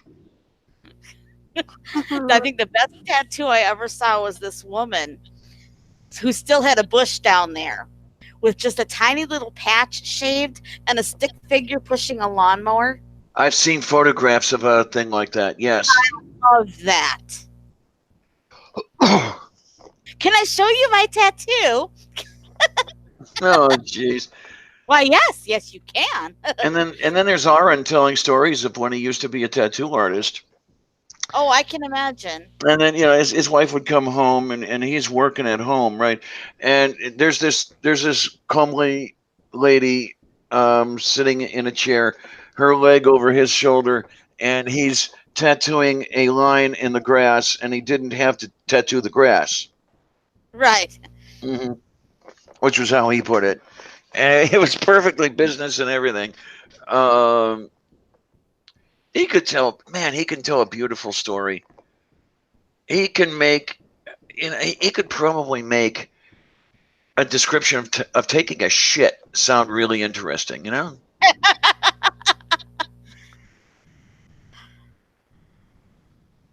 I could listen to him 24 hours a day. I don't care what he's saying. I could just listen. Well, you'd have to get past Lalandra. Remember that. Not just listening. I didn't say talking. I just said listening and looking. Oh man! Hey, upside down, sweetie. Hey, Aaron Knox. Ross. Yeah, I was talking about Aaron. Well, you know my little picture there, Diana, right? Say again. That little picture that comes up when I talk? Uh-huh. That's actually my tattoo on my arm. Oh, Shea de Patrosta. Whatever that meant. That's my own tattoo. Hurt like a bitch. Damn. It's on my forearm, inner forearm. Well, there Oh, you just doxed my. yourself. So now all of our neighbors who are watching this will know who you are. Well, Hi, guys. how many of your neighbors watch this? I don't know. I would be astonished if anyone in this town would watch an atheist channel. Yeah. There are 3,000 people and about 25 churches. And That is amazing. Really, I'm that not real is public about it amazing. here. Well, see, there's at least 3 Lutheran churches because you got the Finnish Lutheran, the Swedish Lutheran, and the Norwegian Lutheran because none of them can get along together. So they all have to have their own church. Yeah, I've heard stories. Catholics. We do have a Latter-day Saints. Churches of Nazareth. Yep. And then I know in Crystal Falls, which is about 15 miles away, they do have a Jehovah's Witness Township Hall. Yeah, we've got Jehovah's Witnesses around here. I'm not sure where they meet. Let's say in Crystal Falls. I know where the Jehovah Witnesses meet here. I can walk there. It's scary. But you don't want to walk there, but you could, but you don't want to. No, and the problem is that they knock on the door more than the Mormon missionaries do. Haven't had let's see. It hasn't been quite 6 months since I scared the last pair off, so I was gonna say, invite them in for a coven meeting. I cannot do that. I have other tools, but I cannot do that one. I'm sorry, I'm busy casting spells in here right now. I'll talk to you later. Yeah, no, my dad would be pulled into my excommunication ceremony, and that would not. Well, when I lived in St. Paul, we were about a half a mile from the Jehovah's Witness Hall. So they were coming around every weekend, but this was while I was pagan. Yeah. So as part of the decorations for Yule one year, I put a 5-foot lighted pentacle on the side of the house. And they never knocked on our door again, so apparently those do ward off evil. I like it. No, Lordy. No, I am trying to behave myself in a proper manner until my resignation comes through, anywhere from 2 weeks to 3 months from now. So once that happens, I'll be a little bit less, if you're lucky. I used a lawyer. If they don't give it to me in 3 months, my lawyer will be contacting them. This is really a pain in the buttocks, if you will, that you've actually got to retain an attorney to separate yourself from a church. Yeah. Separation of church and state here. Really? There is no separation of church and state in certain areas, because it's religious freedom. It's religious freedom for them to stalk me. It's religious freedom because I agreed to it at 8 years old that they could do this, not knowing that I agreed to that. Mhm. Also, money. Money talks. Yeah. Money or lack of money. The church low-end estimates put the church at $120 billion. That's low-end estimates. Now wait, that's LDS worldwide, or is that just U.S.? Worldwide. Okay. It's all the same thing. All the money goes to the same place. It all goes to Utah. Common compared to Scientology's. But they have 35 billion currently in the stock market. They have, I think it was somewhere around 50 billion in land. They are the third biggest cattle owners in Florida. They are currently trying to build a mega city here in Orlando. And they have the money for it. The only reason why it's going slow is they're trying not to call attention to it because they got bad press. Yes, Mark. Go ahead. So, yeah, no, money has a lot to do with it. As long as the church has the money, nobody's really going to touch them. Also, Trump apparently seems to like them for some reason, and I don't know what is going on with that. I just know that he seems to really enjoy Mormon values, I guess. Because he's a good Christian. Yep. Ay, caramba. Yes, Mark Caesar. The three-headed Cerberus was called Fluffy. Actually, his name translates to Spot. But You're talking Hagrid's Fluffy. What I really like is the what do you want to call it? The cyber security system, computer security system developed at MIT. Kerberos was actually named for Cerberus.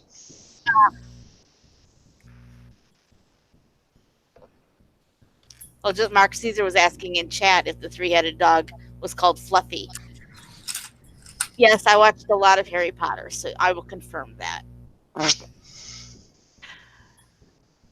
Nacha, I understand legalities, but you also have to understand that my records, per se, are in Utah, and Utah makes the rules in Utah, or the Mormon Church makes the rules in Utah, period. Utah is as close to a theocracy as you can get in the United States. Yeah. Yep. Well, and it's one of those things that it's going to stick until there have been enough people who are able to sue them. You know, and like you say, with all the money they have, it's pretty hard to successfully sue them, so they're pretty safe on that. The most successful lawsuit that anybody has had against the Mormons was the Lamanite, I think it was the Navajo. I don't remember which tribes it was, but I'm pretty sure it was the Navajo. They sued the church for the Lamanite placement program, where the Mormon Church promised Native Americans on reservations. They were like, look, we can give your children a better life by setting them up with white families here in the church. And most of these kids got abused because of the inherent racism in the Book of Mormon, especially towards Native Americans. And they had a lawsuit. They won the lawsuit. Well, no, they settled out of court. But their settlement was basically $1 million and an NDA. Yeah, that seems to be the way the Mormons like to do it, huh? Yeah. Chump change and non-disclosure agreement. Mm-hmm. And the only reason they took that was because there was honestly no other choice for them. If they had gone into court, they would have lost to the church's lawyers. Yep. Yeah, unfortunately, what we call a justice system does have too much to do with who can afford the most lawyers. Yeah. And honestly, honestly, they could theoretically sell off some of their stuff and just get more money. They also still make around $6 billion in tithing every year, plus whatever interest they get on tithing, plus whatever profitable businesses they have. It's scary how many things the Mormon Church owns as far as actual for-profit businesses.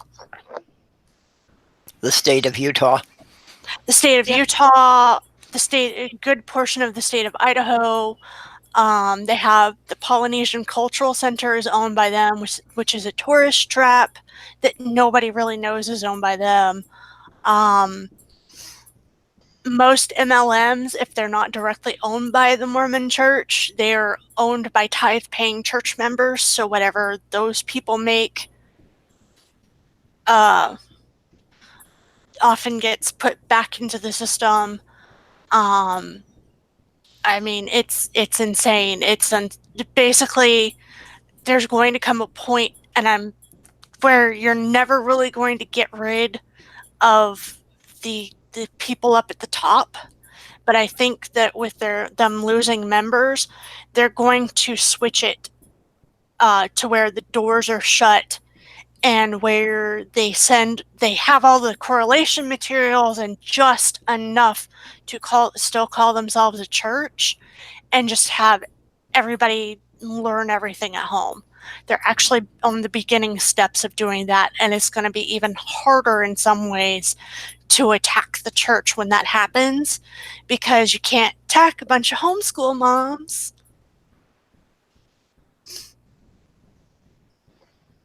Try me. Challenge to me. But yeah. Oh, yeah, I just caught what Nacha said about Scientology. Yeah.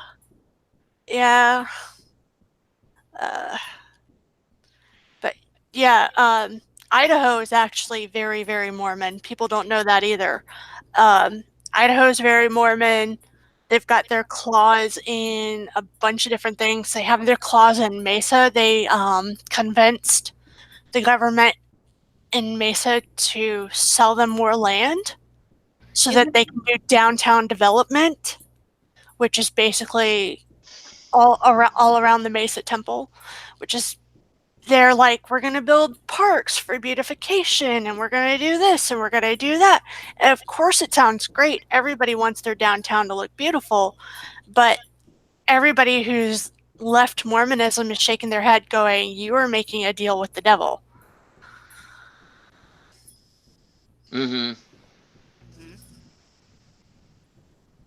Isn't it even kind of leaking down into Wyoming now? I'm not sure. Possibly. I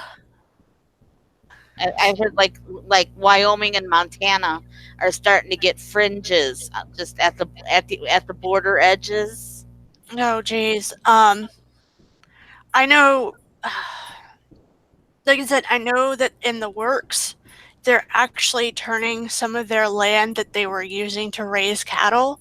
I know that they're trying to build a mega city in Orlando. Yeah. So yeah, all sorts of fun. And I'm kind of hoping, as much as I love living in Florida, my dad is wanting to retire closer to his family.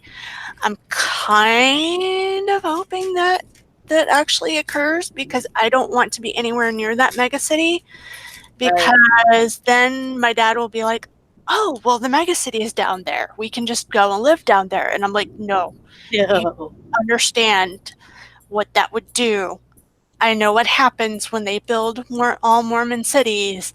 And while I don't think it'd be exactly Jonestown, I'm pretty sure it's not going to be too long before they cut everybody off from the world that's down there. No doorknob head, but they do lift with their knees. I'm looking at the side chat. He's like, raise cattle. Are they using a pulley system with block and tackle? No, but they make sure they lift with their knees. Yes. Mm-hmm. Yeah, the cattle ranch is like the third. I think they have the third largest herd of cattle here in Florida. I think they're like in the top 3. Okay, yes, I know Florida is a bunch of idiots, but Warbed works too. I like Corbett better. But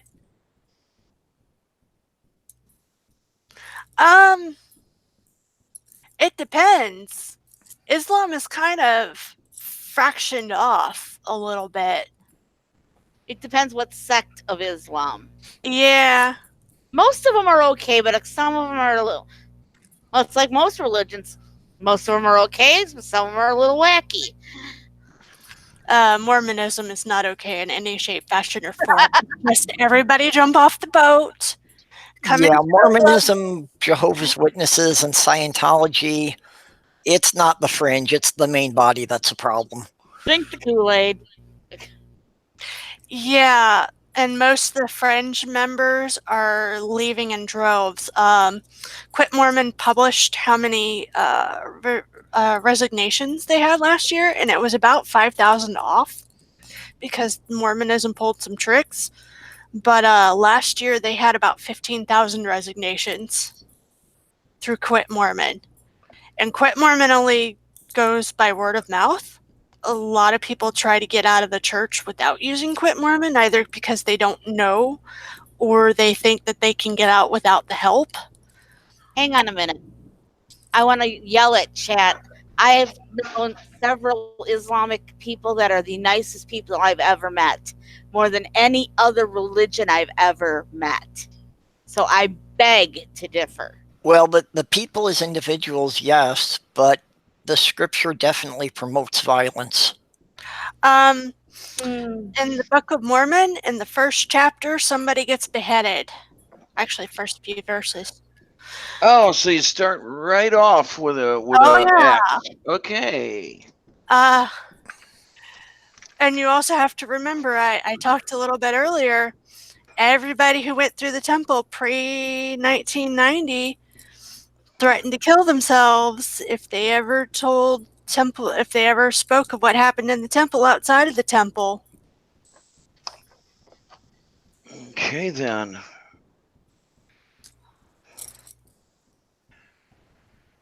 Yeah, Doorknob has got it. You know, Muslims can be okay, Islam is not.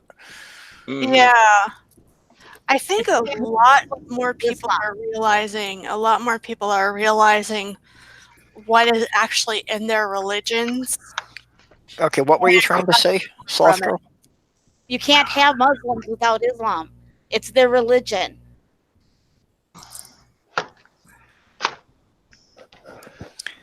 There we go. Well, it is the people, and it's, you know, again, how closely do they adhere to the scripture, or do they pick and choose the nice bits and ignore the nasty stuff?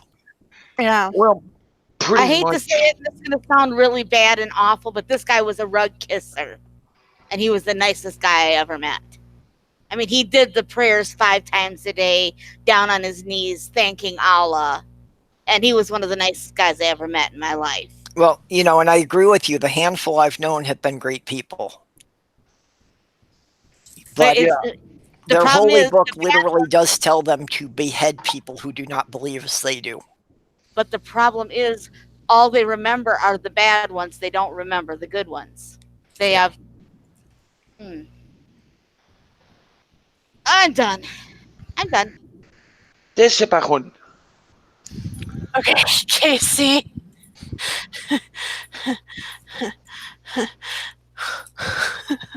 What do we have going on over here? No, I actually had to set up my window fan because it's nicely warm in here. That's a pretty good thing. I hadn't had that in a long time. Oh man, what happens in the magic underwear stays in the magic underwear. I love it.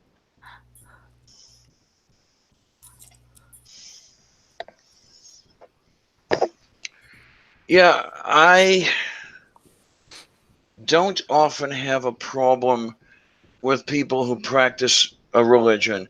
I have the problem with the people who insist that they've got it right. I have the problem with the people who want to push their religion on me. You That can be was a whatever bad joke, by the way. I say you can be whatever you want. Just don't try cramming your values down my throat. And this is weird. What gets me about the people, especially on the Answers News stage, they will say it very often. I hear it elsewhere, where we're disagreeing. It's our freedom of religion to disagree with, say, gay folk or that sort of thing. And when it's not, they're not disagreeing. Okay, I mean, disagreement would be, okay, I don't share your ideal there. Um, so I'm just not going to partake of it. Thank you very much. Let's go our own ways. That's not what they're doing. They're actively practicing bigotry, but they're trying to play it down as disagreement. Yeah, did you see the video that Mr. Ba- Atheist put out today or yesterday? I hadn't Oh. seen that. No. Yeah, Hey, doorknob, you got me at bacon. Bless Yeah. you. Jimmy put out a video that he's responding to this, illustrated story from this Minute Right, Video right. channel. And Yes. that's what he, No, go that ahead. in the video, it's this young girl who's just saying that she just disagrees with the LGBT community and that basically writes this persecution story of it. Yeah. But it's like you're disagreeing with these people's right to exist and to date who they want to date. And not only disagreeing, but working. Whew, bless Push you and again. boy, sorry about that. Not only is disagreeing, but actively working to interfere with that right to exist. Yeah. I could think of a group that does that I want gone. I wouldn't know what that group was, would I? Maybe check the chat. You get the idea. Mormonism was the one who was the main proponent for conversion therapy. Okay. The biggest, most well-known conversion therapist during the 60s and 70s was paid by the Mormon Church.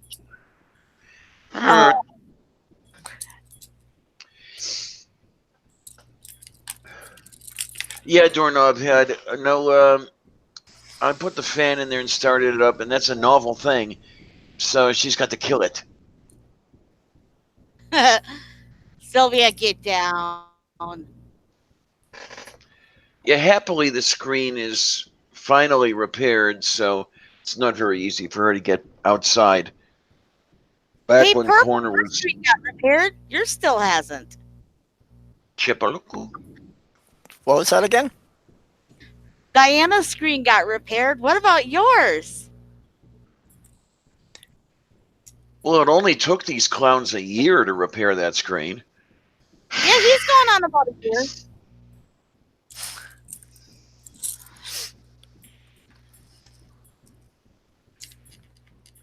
Oh my! And the furnace guy just came by. All he did was take a picture, so I don't know what the hell he's doing with that. I was on the air at the time. David was interviewing me, so I couldn't follow him back there. And one of these days, I'm going to hit him over the head with a spanner because he doesn't seem to get the picture that if you open a door to get into a room, there was a reason that door was closed. So it's a good idea to close it when you come back out. At least you have a door on your bedroom. Oh, you don't have? No. Ours are Oh. our apartments are technically called no bedrooms. We have a separating wall, but no doors. Okay. Oh man, that's what my friend Nikki had at the other place. Yeah, my upstairs neighbor here was my upstairs neighbor at the other place I lived in. And yeah, that's what she had. No doors, so it would have been I guess it would have been a no bedroom. Yep. So your whole place is 18-foot square. Basically, yeah. Wow, I would have a bit of a problem living there, man. And we pay about the same in rent that you do, because we're in public housing too. Mm-hmm. Yeah, because I pay about Basically, $230. a third of your income. Yeah, it's about a Yeah. third. It's a third of your income. Yeah. Yeah, I pay $219 a month for 18 by 18. Oh man, that's poo poo. Because just to even begin to fit into a place like that, I would have to get rid of all of the books, and I think I would rather get rid of my lungs than get rid of my books.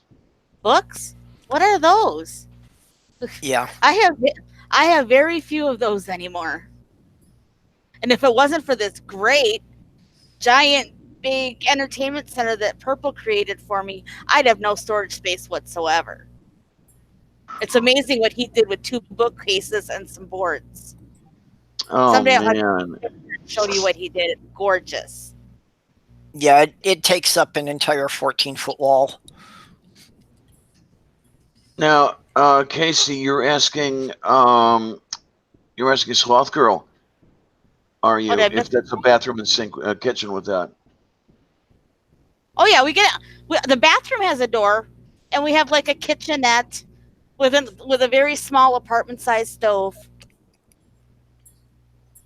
an Yeah. apartment-sized refrigerator. Yeah, my kitchen and living room are literally the same room. I actually have a very small separating wall between my living room and my kitchen. Oh my. I don't know. I don't know how much you can see here. My kitchen opens into my living room, but it's pretty much a separate room. There's the little one.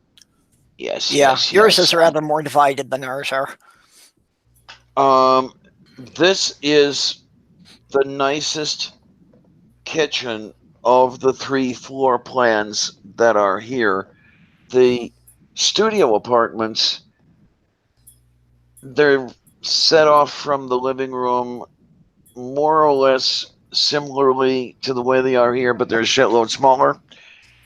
But the 2-bedroom apartments in these buildings, the kitchen is actually not set off from anything. It's just a wall in the living room, and you have your sink and your range and shit. I have like a half wall that covers over like half of my kitchen. Basically where the refrigerator is. The door opens into the wall and that's it. Boy, moi. Yeah. I mean, for what's available here, I really lucked out. I think the 1-bedroom apartment, I got the best deal out of anything here. The 2-bedroom apartments are not that much larger than the 1-bedroom apartments. They just basically added maybe 50 square feet, and then the bedrooms are smaller much than the bedroom I have. And the living room's actually a bit smaller. I don't know Well, if I let's could. put it this way. I got a full-size bed in my bedroom. It takes up 90% of the space. Okay. Yeah. I have about a 3-foot space between my bed and the wall that I can put a bookcase and a little bedside table and walk to the bathroom. Okay, now when you say bedroom, yeah, that is not, as you say, that is not set off from what you would call the living room, right? Well, there's a wall, but there's just no door. Tayo Corsa. There's a 14-foot wall, but there's no door there. So if I want to go to the bathroom, I have to shut the bathroom door if I have company over. Mm-hmm. Otherwise, there's no privacy whatsoever. I even tried putting up a curtain, but the cat didn't like that, so that was the end of that. I mean, she lives here. I just pay the rent, you know.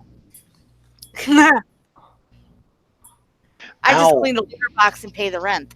There you go. Make sure she has Speaking food. of, I got to get cat toilet tomorrow. I have to get Shelby, cat toilet, and I have to get cat food.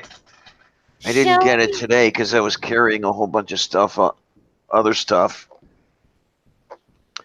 Yeah, when you're carrying 14 pounds of cat litter a mile to get it home.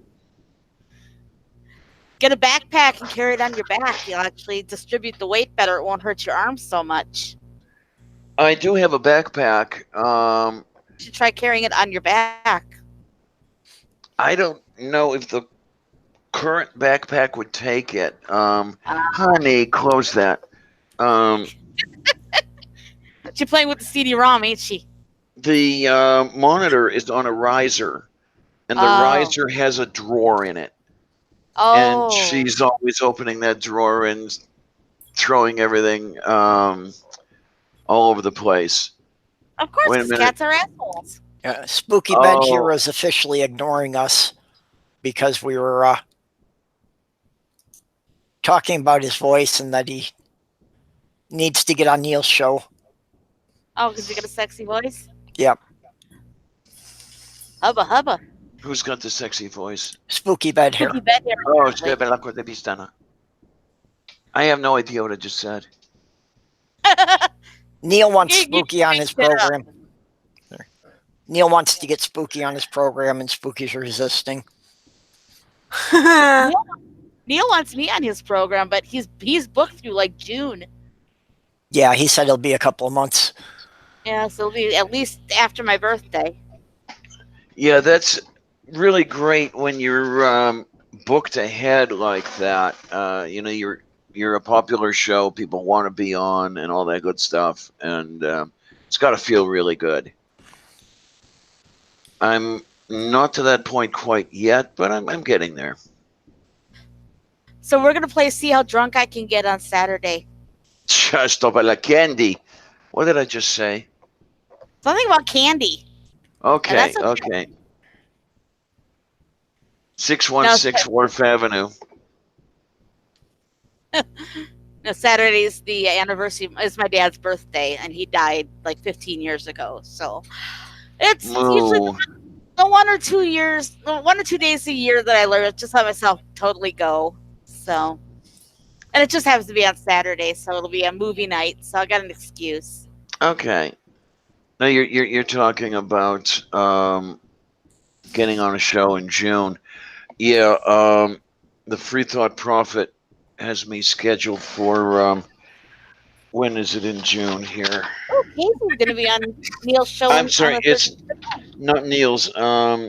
This is Seamus and John. It's not June. It's the 2nd of July. Oh. Huh. So that ought to be interesting. Yeah, right before Purple comes pick you up.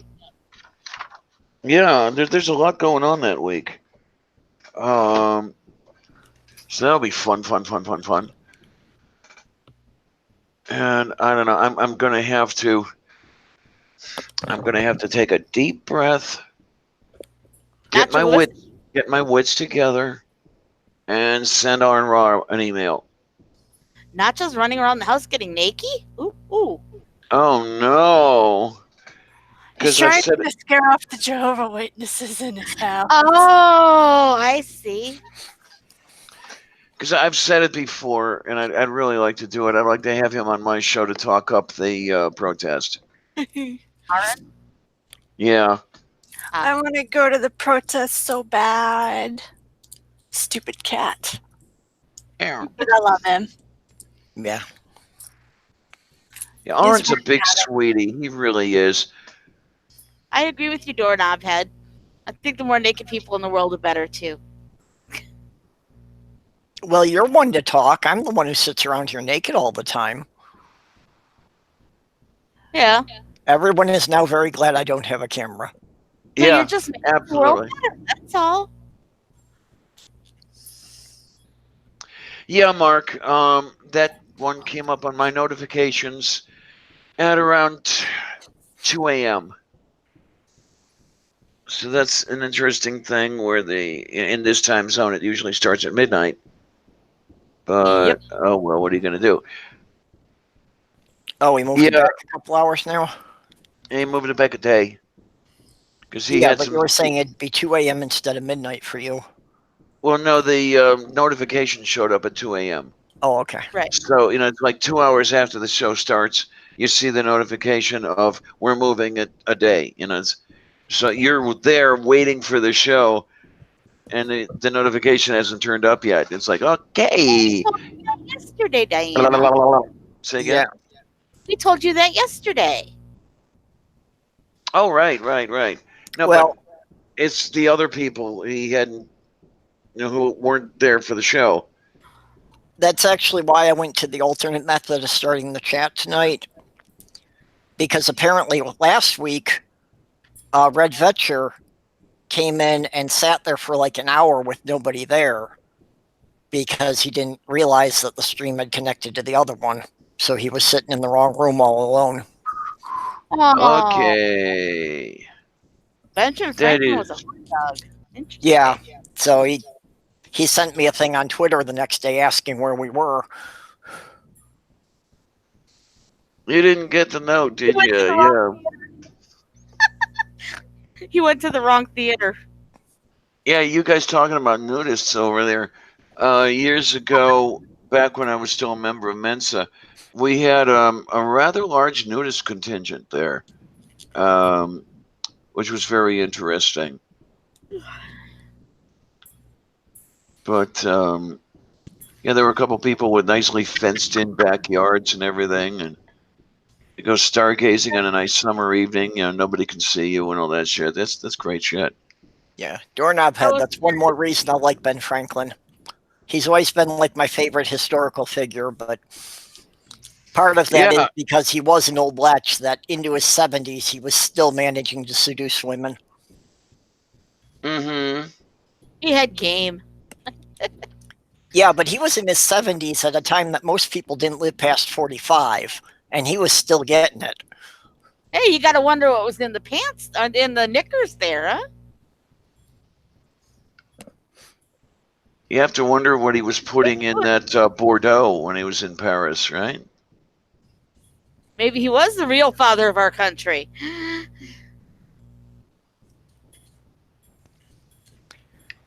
Well, we only won the Revolutionary War because of the support of the French. And we got the support of the French because Ben Franklin was the ambassador to France. Yeah, and I can imagine. He got the backing of most of the nobles by winning over their wives. Yeah, I was just about to say that. He went beating around Marie Antoinette's bush. Yeah.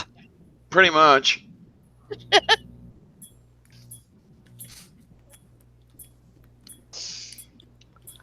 Oh, goodness. I'm hearing squeak, squeak, squeak, squeak. It sounds like... I'm so sorry. It's my laptop, and I'm having 4 conversations at once. I was just trying to identify the sound because it sounded... I'm so sorry. I forgot that it's... Don't worry about it. I don't know how to fix it.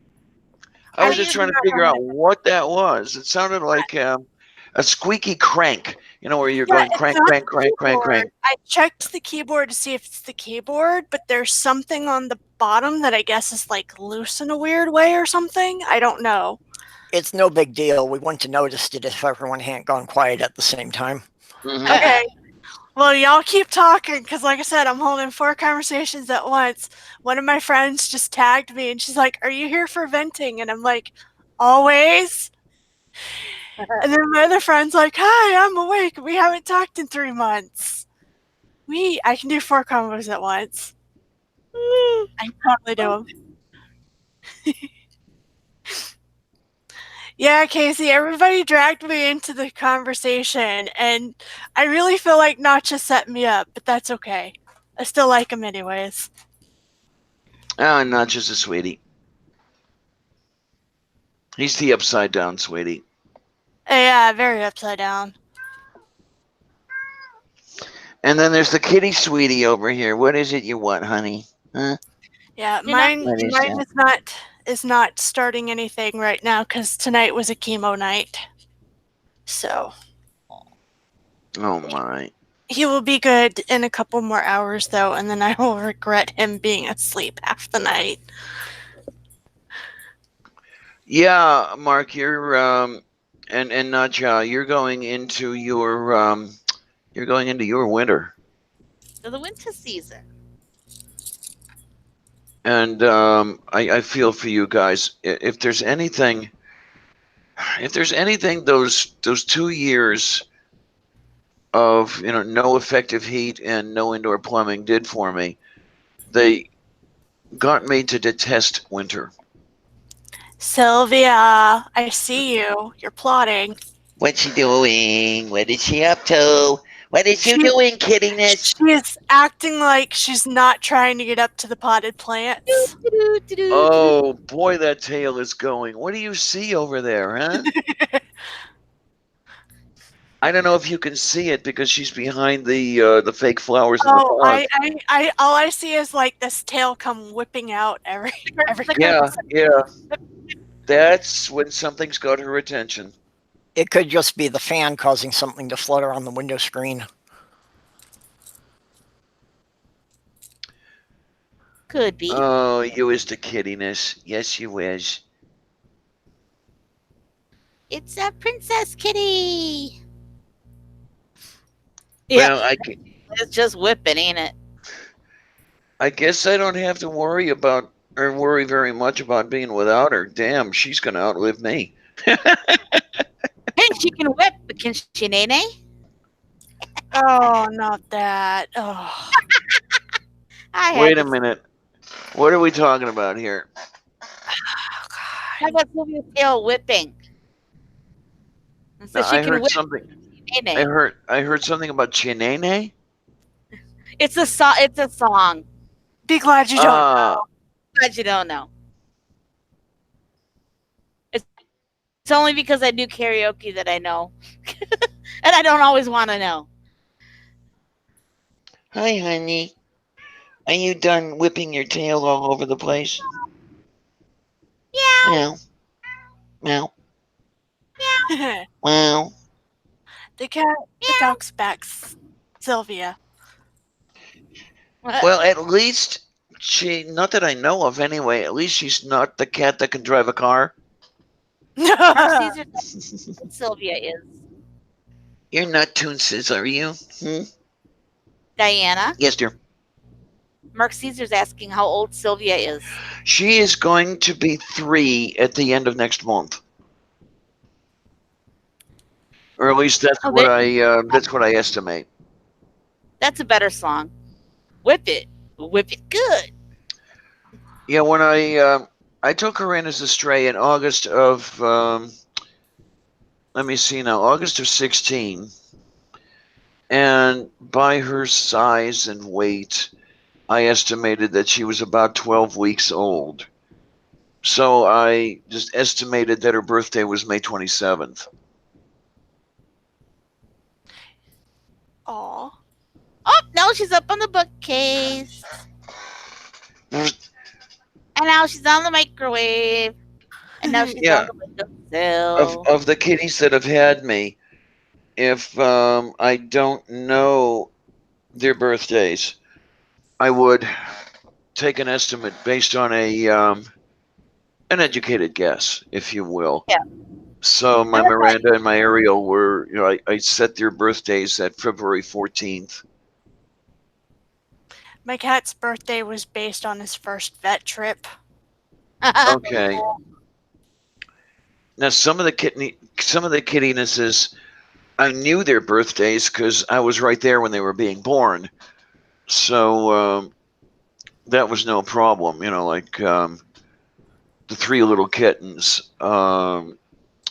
Hebi. Let me see now if I can get this straight here. Hebi, Maxwell, and Civi. Their birthday was July 6th. I was right there when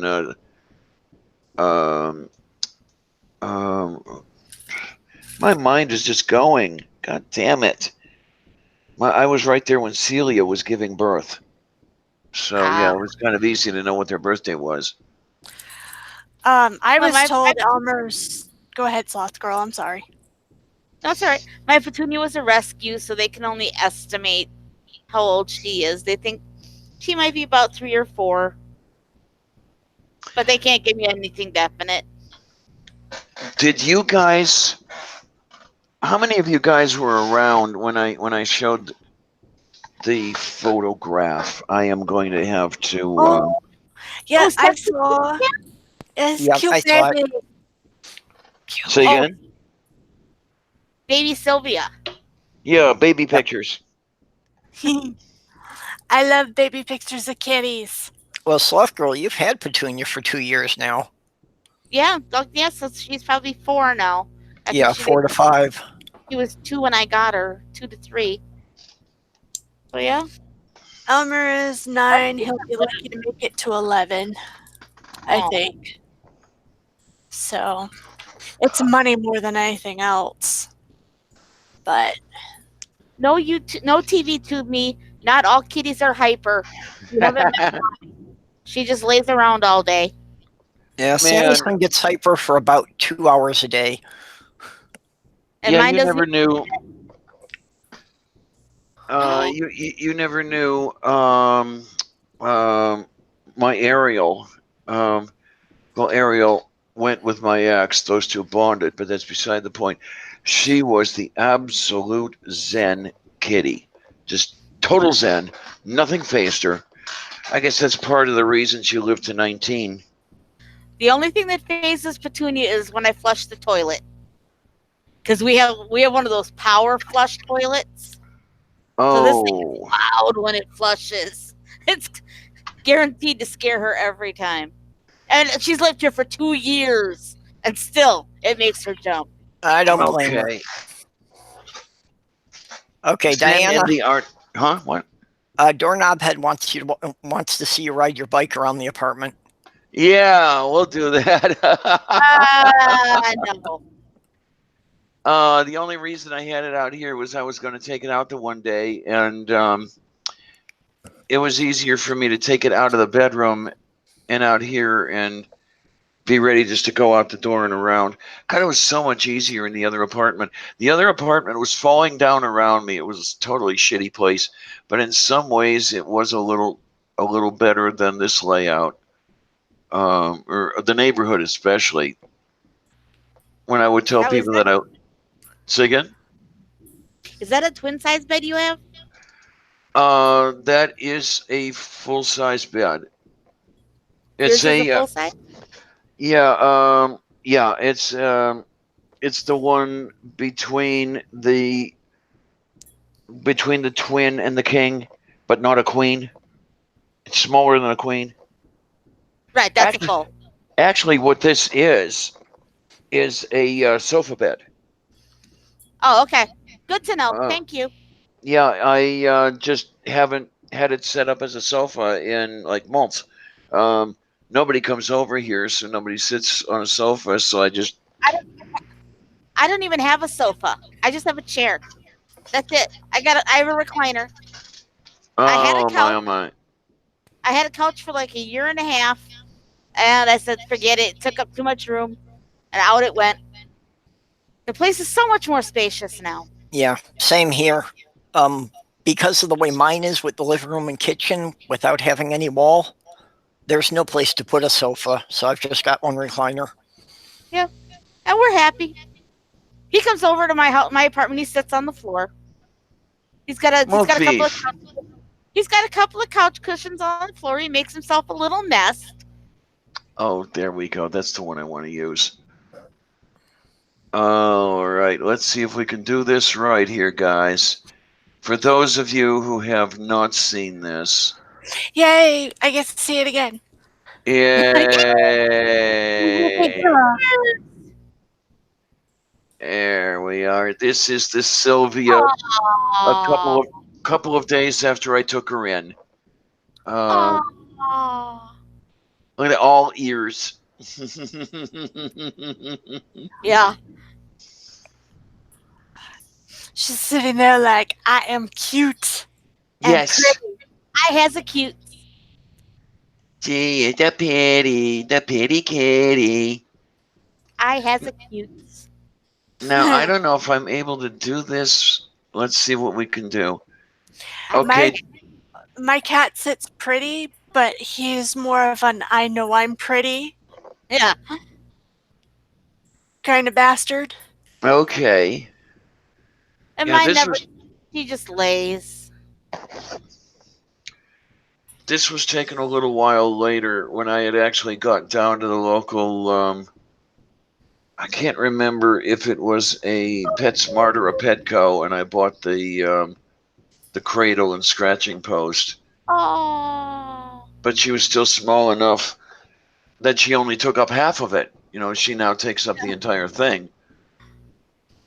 Yeah, and that's a little bit of my library over there. And now, see, I buy stuff like that for my Petunia. She's not interested. I buy her toys. She's like, yeah, thanks, bye. At least she uses the cradle. She'll fall asleep there and Petunia stuff wouldn't. like that. She prefers the floor. I'm trying to figure out something that Elmer can dig his claws into because I can't get him to use a scratching board for anything. Corrugated cardboard. Nope. Oh, well. Now, what's really fun is you'll see the sisal rope that's on there, which Yes. is intended for the scratching. She doesn't Mhm. use that. She scratches on the wooden support. Yeah. At least it's not your furniture. And people have told me to put catnip in it. Elmer will lift up the corrugated cardboard because some of the catnip will fall out. He'll lift it up and stick his head underneath it, rub his head all in it, and then for the next 10 minutes or so, whip his head around back and forth trying to figure out where the smell of the catnip is coming from because it's following him. Okay. And then we have the little container and we have the little kitten in there saying, Hi. Oh, I asked the Sylvia kitty. I asked the Sylvia kitty over here. How is you? Yay. Yay, yay, yay, yay, yay, yay, yay. oh, I don't know. Hello, kitty. Yeah, all the other people have baby pictures. I have kitten pictures. They're easier to take care of. Trust me. And then, okay, what the heck? What was I eating that she decided she wanted? That looks like rice and sausage of some sort. We used to have a cat who would eat spaghetti. Okay. Back when I was with the husband, our fencer used to eat spaghetti. But he wouldn't just eat it out of the bowl. He had to go pause first into the bowl and then eat the spaghetti. Okay, fine. Guapo white used to eat the hot. dry cereal. When I'd pour a bowl of Life cereal, he'd get in there and start eating it before I put the milk on it. Okay, fine. Now, you say Life cereal. I am the one, I don't know if you do this or you know people who do this. I'll pour the Life cereal into the bowl and then pour the milk in the Life cereal, walk away for 20 minutes, and then come back and eat it. Yeah, it's just a total like. Oh,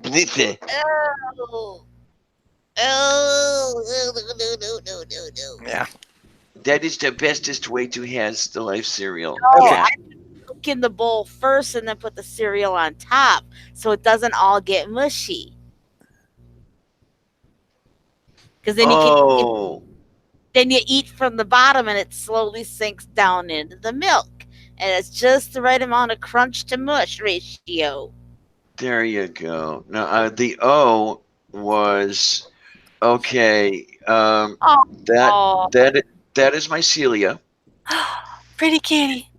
and well, she is. Unfortunately, we're no longer together, and neither is little Maxwell, because that little wet thing laying there saying, "What am I doing here?"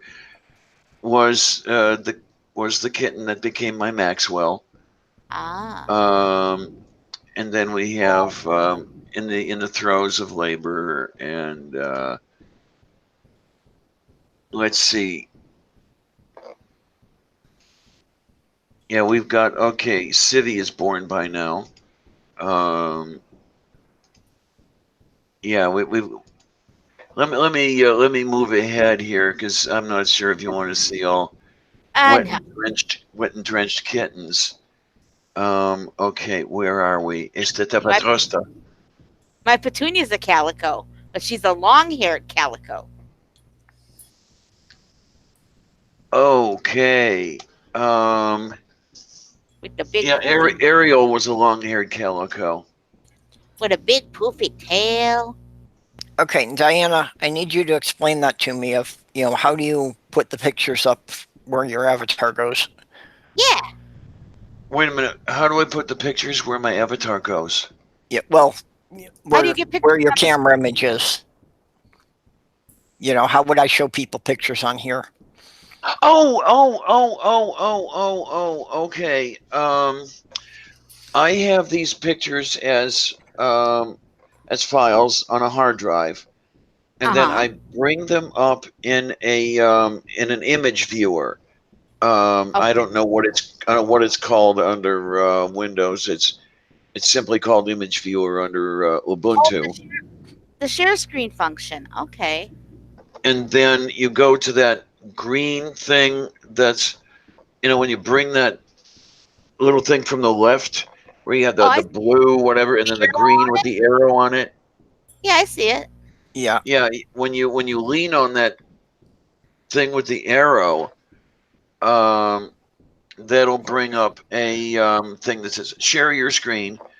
Ah, Well, mine says share your screen. Chrome wants you to share the content of your screen, and then you'll yeah. see your entire screen. And then Or there's the app. also application window. And then I yeah, click on the word application window, and I see a whole bunch of application windows. I click the one I want, and then I click share. And then you get this sort of thing going over here. okay, If you I guys, got you now. yeah, and then the white kitty here is Maxwell.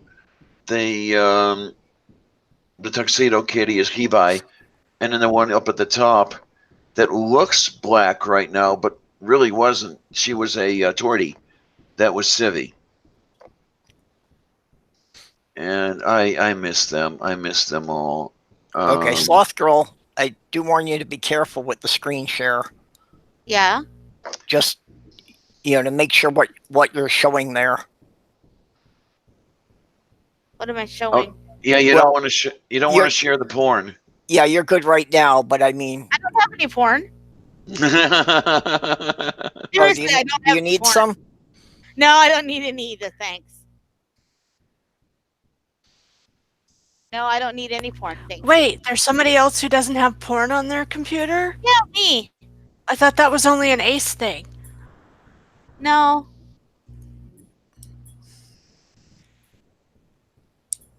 I'm.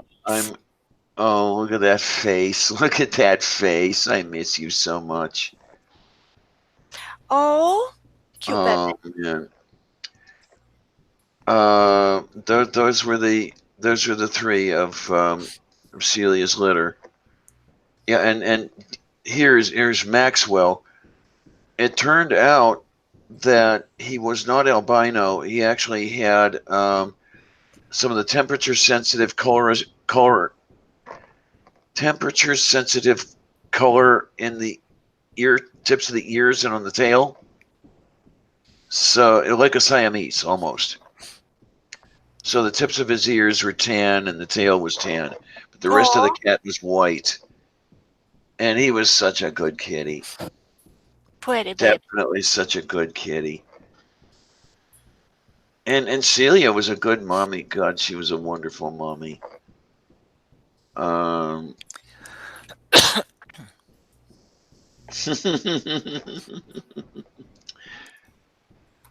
This was quite a while ago. Okay. I'm looking for the one. Okay, yeah. There's my ex in the bra, so don't worry about that. Porn. Yeah.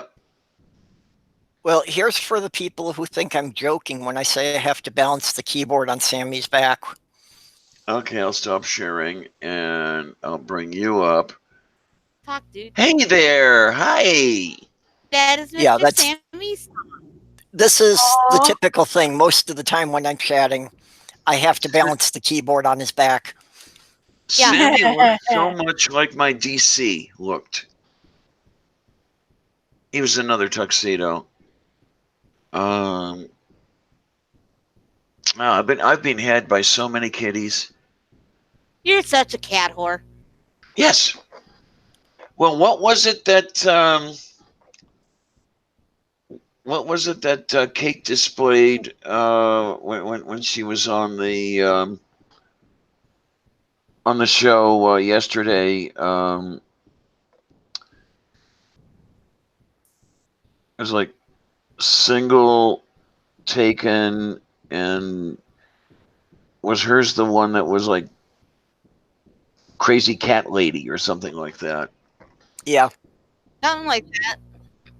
Yeah, it was Crazy Cat Lady. I thought about stealing it myself, even though I only have one cat. The fact that I keep this particular one, I question my sanity every day. Oh, I Oh don't. I my. can't get it to do it. Okay, no, You have that's. to show me how to do that first. I can't get it to do it. Yeah, now that I've got it figured out, I can show you. Oh, so you've got it figured Show out. me Good, good, tomorrow. good, good, good, good, good. Yay, Well, yeah, yeah, yeah, Everybody yeah. saw the That's what- picture of Sammy there, so I must have it figured out.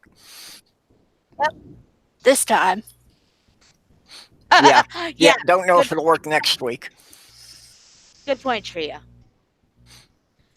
Oh my gosh, it's after 3? Oh, Well, wait a minute. Okay, well, you're in Central Time Zone. Yeah, okay. yeah, we are. It's 4 here. It's 3 here. Ah. Oh, Oh, man. Okay, here's where they are up and walking. Yeah, I'm just looking at this stuff. Sylvia's climbing. See what? Sylvia's climbing. Sylvia, Oh, she's trying to get down so she doesn't get caught. You kittiness. I don't know about you. She was like, Yeah, Mommy's turning around. Mommy's turning around. I need to get down. no, I think she heard me. Aww. Okay. Sammy's son in his box. Te sei Petrosto? In his little cube. Oh, hey, you. And you is the cat. He says, how dare you look at other cats besides me? Doorknob head saying cat people. Nothing but cat people as far as the stream can see. Yep, you got it. You We're got it. all crazy cat. We Wait a are minute. all crazy cat people. Hey, Oh, there's a reason see why I what's have going Cat on. Lady on my profile.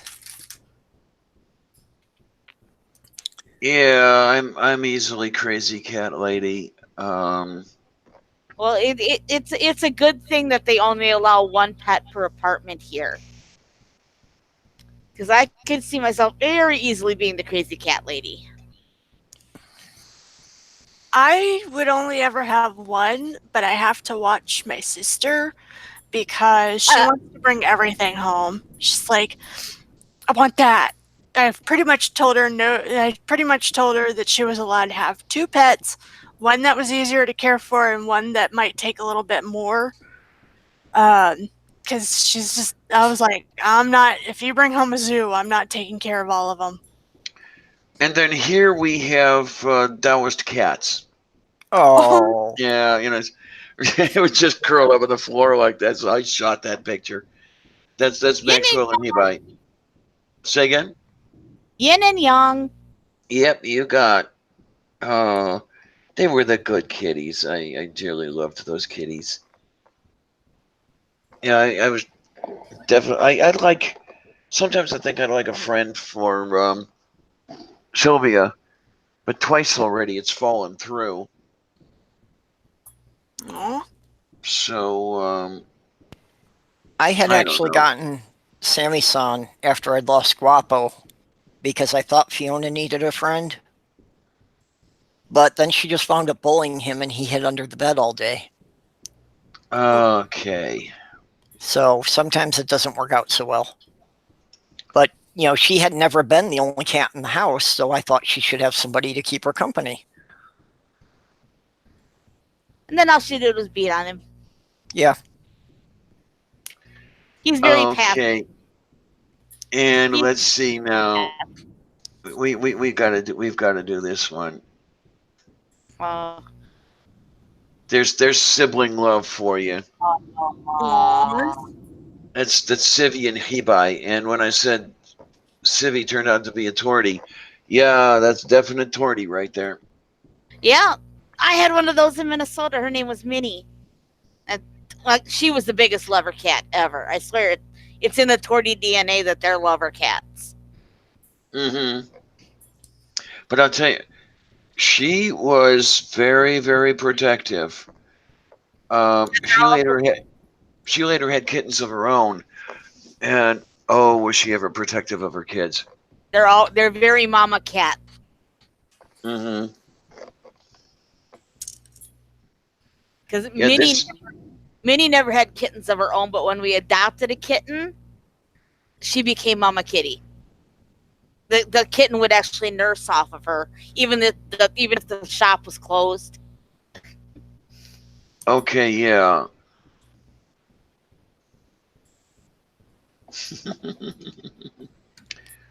I want to name a dog, damn it. This one is the amazing one. I just love the way Maxwell has his arm Yep. draped over the side of the box. And just, what are you guys up to? You know. And then Civi's like, can I play? Can I play? The Mark Caesar says if he gets another cat, he's going to name it God. So he can go outside and call God, God, why have you forsaken me? Never name your dog fucker and take him to the beach. Come here, you fucker. There you go. Oh man, but we've got to have this is like showing the pictures of the kids and all that stuff, driving people crazy with it. And, I don't have any kitty pictures on my laptop. I only have them on my tablet. I'll have to send them. let me see here. We've got to have some good Ogfu over here. What am I talking about, Ogfu?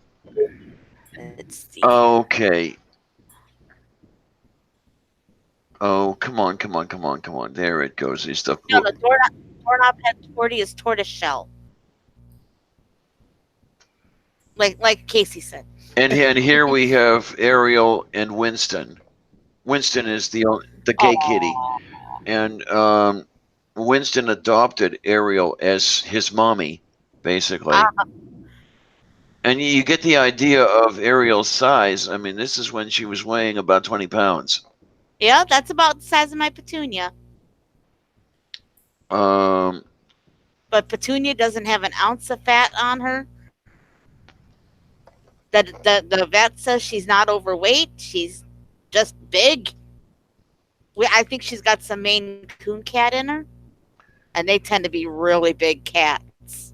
Oh yeah, well the 3 kittens that I was displaying, their daddy had to have been half Maine Coon.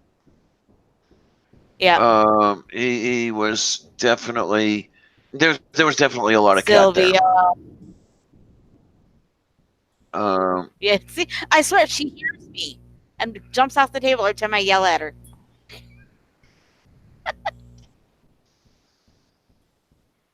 Sylvia Okay. hears me yelling at her. Well, what is you doing, you?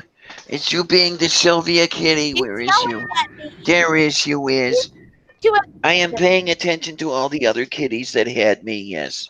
I know. Okay. I have no pictures of Elmer on my stuff, but I have tatting work. I didn't realize I had tatting work on my laptop.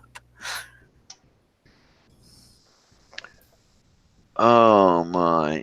That's really funny stuff, but I can't make the damn thing work. So hold on. Okay, but okay, while we're at it, I know.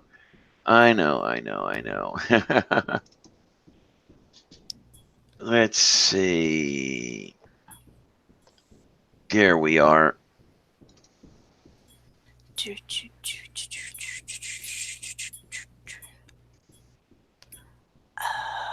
Where's the screen share button? There it is.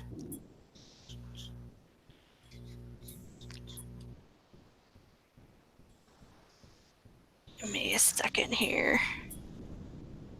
I had my pictures up. What happened? There they are.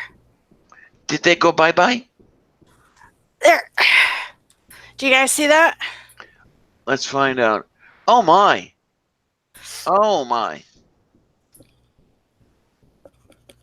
I was running a shop for a little while, but nobody wanted to buy the tatting because it's kind of expensive. But What, an Etsy shop? yeah, Okay, yeah. it's hard to sell tatting because people will undercut themselves to get it sold. Yeah. And people who would try to sell, like, okay, the earrings took me about I would say probably about 40 minutes to make. Yeah. So I would charge, actually, I don't remember how long they made, but I figured out that if I paid myself at like a rate of $10 an hour, they were worth $20. Nobody wanted to pay $20 for those. Oh, right, You right. could get stuff for cheaper. Oh no, everybody wants. Honey, you're preaching to the choir, honey. I'm a crafter too. I know Yeah. exactly. They want to pay you for the materials, but not necessarily for the time. Not for the labor. Yes, and the labor is the most of what you've got going there. Yeah, this one that I have up took me 4 hours. So, and because it was slightly more complicated, and also because I was using sterling silver, I wanted to have somebody pay $40 for it, but again, they don't want to pay that price. So, but yeah. That's Sorry, where pictures. I won't buy crafted stuff very often because I don't have all kinds of money to spend on it. But when I do buy something, it's like, okay, yeah, I know that what you are asking is well worth it because I know what you've put into this. So yeah, I'm pay $75 for a ring or something like that. Yeah. Yeah, and like I understand not having money, but there's a difference between not having money and people who will come up to you and they're like, "Well, how much are the materials worth?" And it's like, how mad would you be if you walked up to your boss or your boss walked up to you and demanded that, he only pay you $2 on the hour? Like, Oh yeah. Yeah, because the standard rate for handicrafts is 3 times your materials. I'm sorry, if I pay 3 times what I paid for materials, they ain't gonna buy it. Well, and I understand that that's the standard rate. I usually do it by the hour because if I was 3 times my materials, I would not make back enough in time for that particular craft. Yeah, I mean, I'm thinking if I ever get it finished and were I ever to want to sell it, the Great Wave cross stitch, 3 times the materials would be about $100.50. And no, there's no way I would let it go for $100.50. I mean, that's a 42,000 stitch piece. Yep. Yeah. I wouldn't think of letting it go for any less than $250. Yep. A ball of crochet cotton, the kind that I use, is like generally around the $5 to $7 area. And for most of from each ball of thread, I can usually get about 10 to 30 projects out of it, depending on how big said projects are. Right. Okay. Yeah. Well, in the U.S., people have gotten so used to the stuff that's made overseas by people who make less than $1 a day. Yeah, absolutely. And that's like even trying to like doing craft shows in town here. People don't see them as craft shows; they see them as rummage sales. Yeah. Yeah. Champagne tastes on the beer budget. Well, and like I said on Etsy, like I was looking at what people were putting up, and I'm like, you're basically only paying yourself $2 an hour on this. Like, you're not, like, I guess they were thinking, oh well, if I start selling it and I get a lot of good reviews, eventually I'll be able to sell it for more. But what winds up happening is somebody comes behind you and undercuts you even more, and so they're all undercutting themselves instead of, like, I wouldn't say demanding, because that kind of sounds a little bit off, but they're not asking for the price that they're worth. Right. Mhm. They're not. You said that's the best way to put it. Yeah, you're just not charging what you're actually worth. You're And this is one of my most favoritist memories right here. Looking down, that's Clark Street as you're looking, into the picture, and that little that gray vehicle going to the left is traveling down Addison. And anybody who knows baseball knows exactly where that is. It's right there. Oh hell yeah! That was on my way to the solar eclipse. I stopped in Chicago for 3 days. And the game I saw that day, oh my God, that was the best game I had ever seen. Even better than the game say again? I was raised 45 minutes north of Chicago. Okay. 45 minutes south of Milwaukee. So that kind of gives you a pinpoint where it is. Mm-hmm. You spit hard enough, you hit Illinois state line. Yeah, it's that wonderful area, that metropolitan area that starts about 20 miles north of Kenosha and just curves around Lake Michigan until you get to Michigan City, Indiana. City did you name first? Say again? What city did you name first? Kenosha, Wisconsin. That's where I was born. Okay. That's what I was hinting at. Yeah. That's a bit north of Milwaukee there. And nowadays it's just one big city from 20 miles north of Milwaukee to 20 miles south of Chicago. It's just like you got it. One big freaking city. It's just a suburb of both Milwaukee and Chicago. Mm-hmm. An outlying suburb, but a suburb no less. No less. Oh man, what really gets me is I hate large cities, but I love Chicago. I love big figure. My ex has this love affair with New York, and by the way, okay.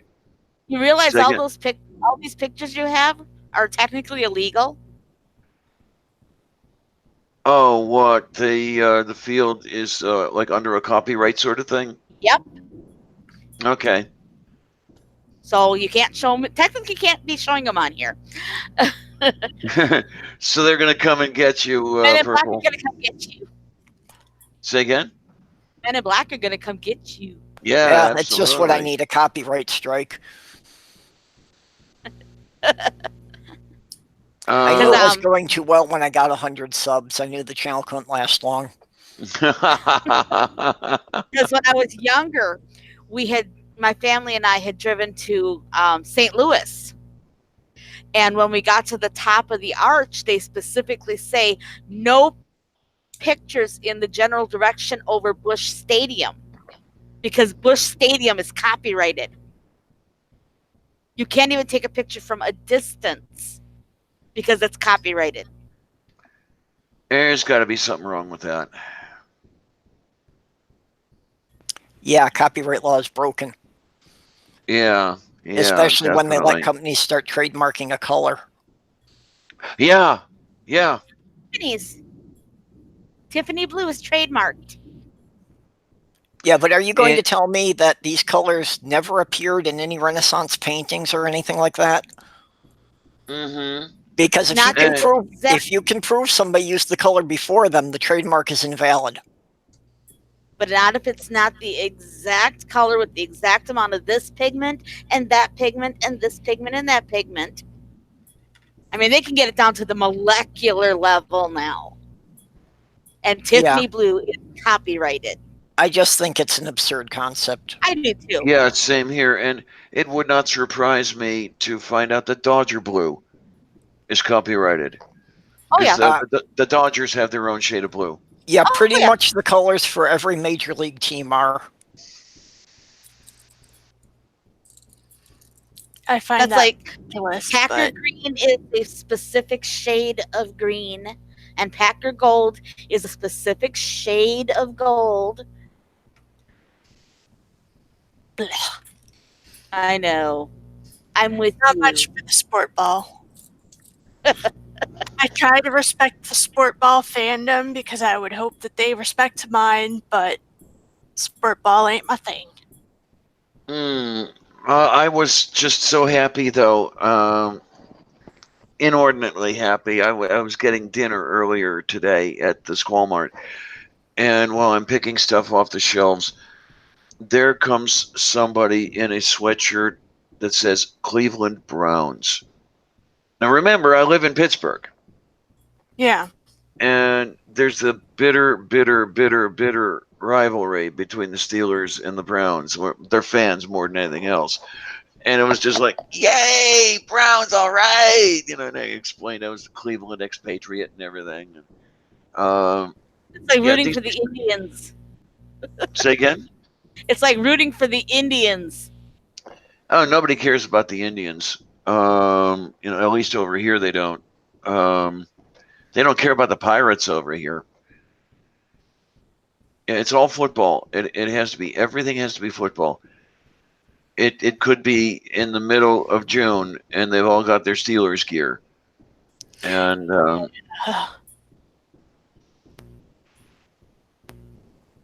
I'm the one who goes to the baseball stadium here.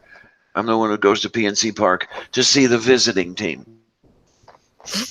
So the Dodgers are going to be here in late May. I'll be seeing that game. The Cubs will be here 4th of July.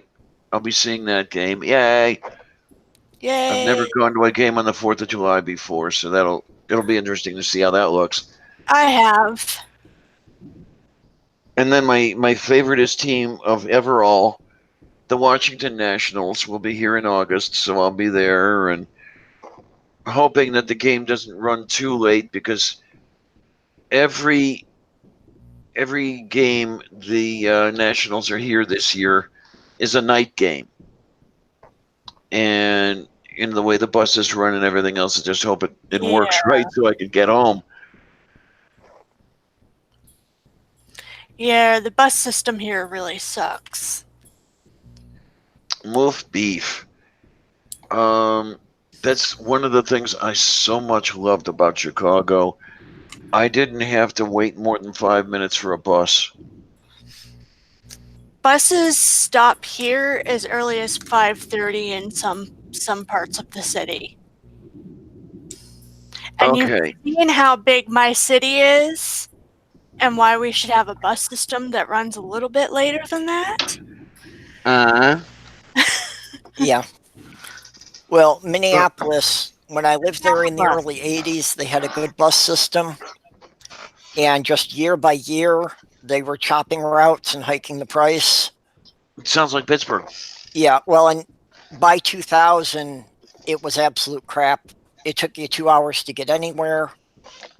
The last bus, the mall was open until 9 o'clock at night, but the last bus left the mall at 6.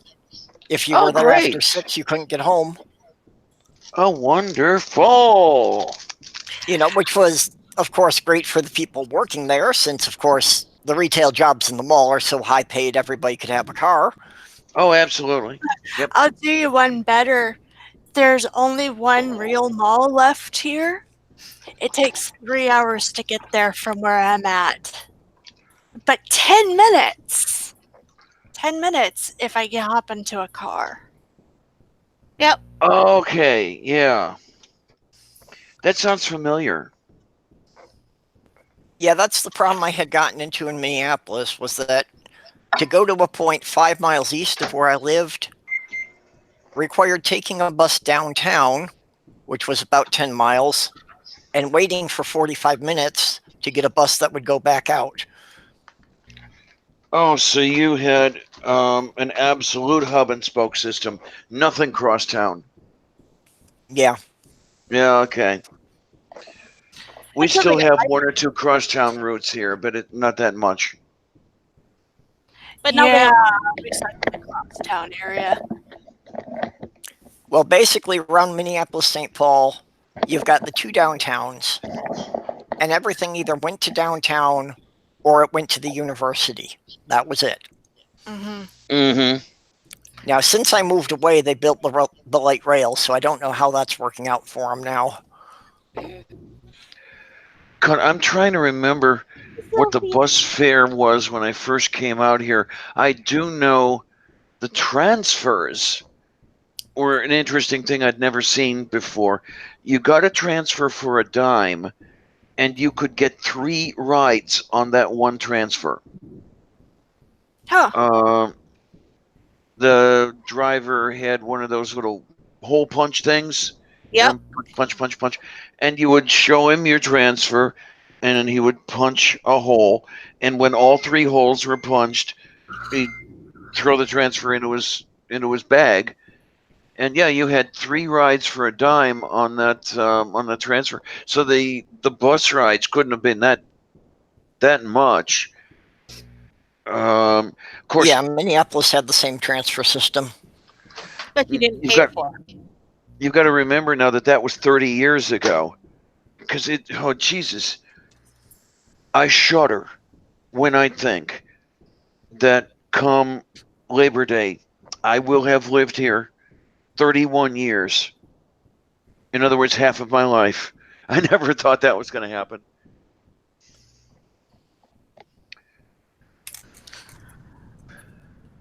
I've lived in basically around the Jacksonville area at one point or another for all but 4 years.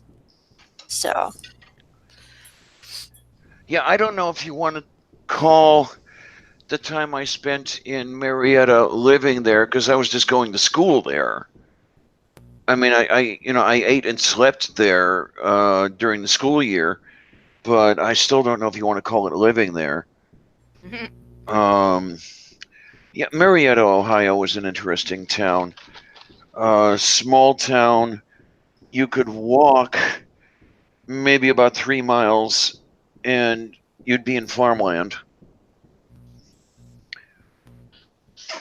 3 miles from the school is just rolling hills and farms.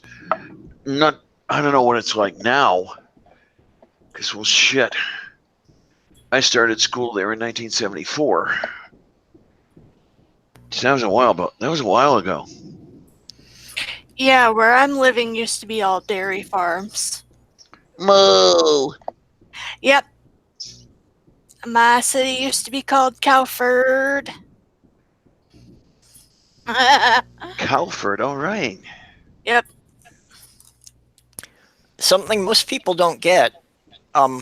If you ever watched like Little House on the Prairie or read any of those books, occasionally they'll talk about going up to Pig's Eye. They're actually referring to St. Paul. The capital of Minnesota used to be known as Pig's Eye. Oh, But jeez. when they built the cathedral there, the bishop objected because he couldn't bring himself to address it to the cathedral at Pig's Eye. So, okay. When in that area, when somebody would say in a pig's eye, they really meant it, huh? Yeah. Well, they used to make a beer called Pig's Eye Beer. Doesn't that sound appetizing? Well, especially since the only thing that's still known as Pig's Eye there is the sewage treatment plant. Yeah. Oh, jeez. All right, people. I'm going to bed. I'm falling asleep sitting here. So. All Yeah, right. Uganda. We've been going 3 hours and 40 minutes. I'm Yeah. thinking that, yeah, maybe I should shut down too because I got crap for sleep this morning. Oh no, so you had better get some sort of sleep if you can manage, huh? Yeah, well, it was every time I fell asleep, I fell back into the same nightmare. Ooh. Not So it's good. like, every day yeah, on this every town. time I got to sleep, I was trying to wake myself up again. I feel So- like that every time in the town. You could not do one of those things where you stay up for a while and walk around and get yourself out of that cycle. That wasn't working. No. Oh no, then he'll never get back to sleep. That's what I was wondering. Yeah.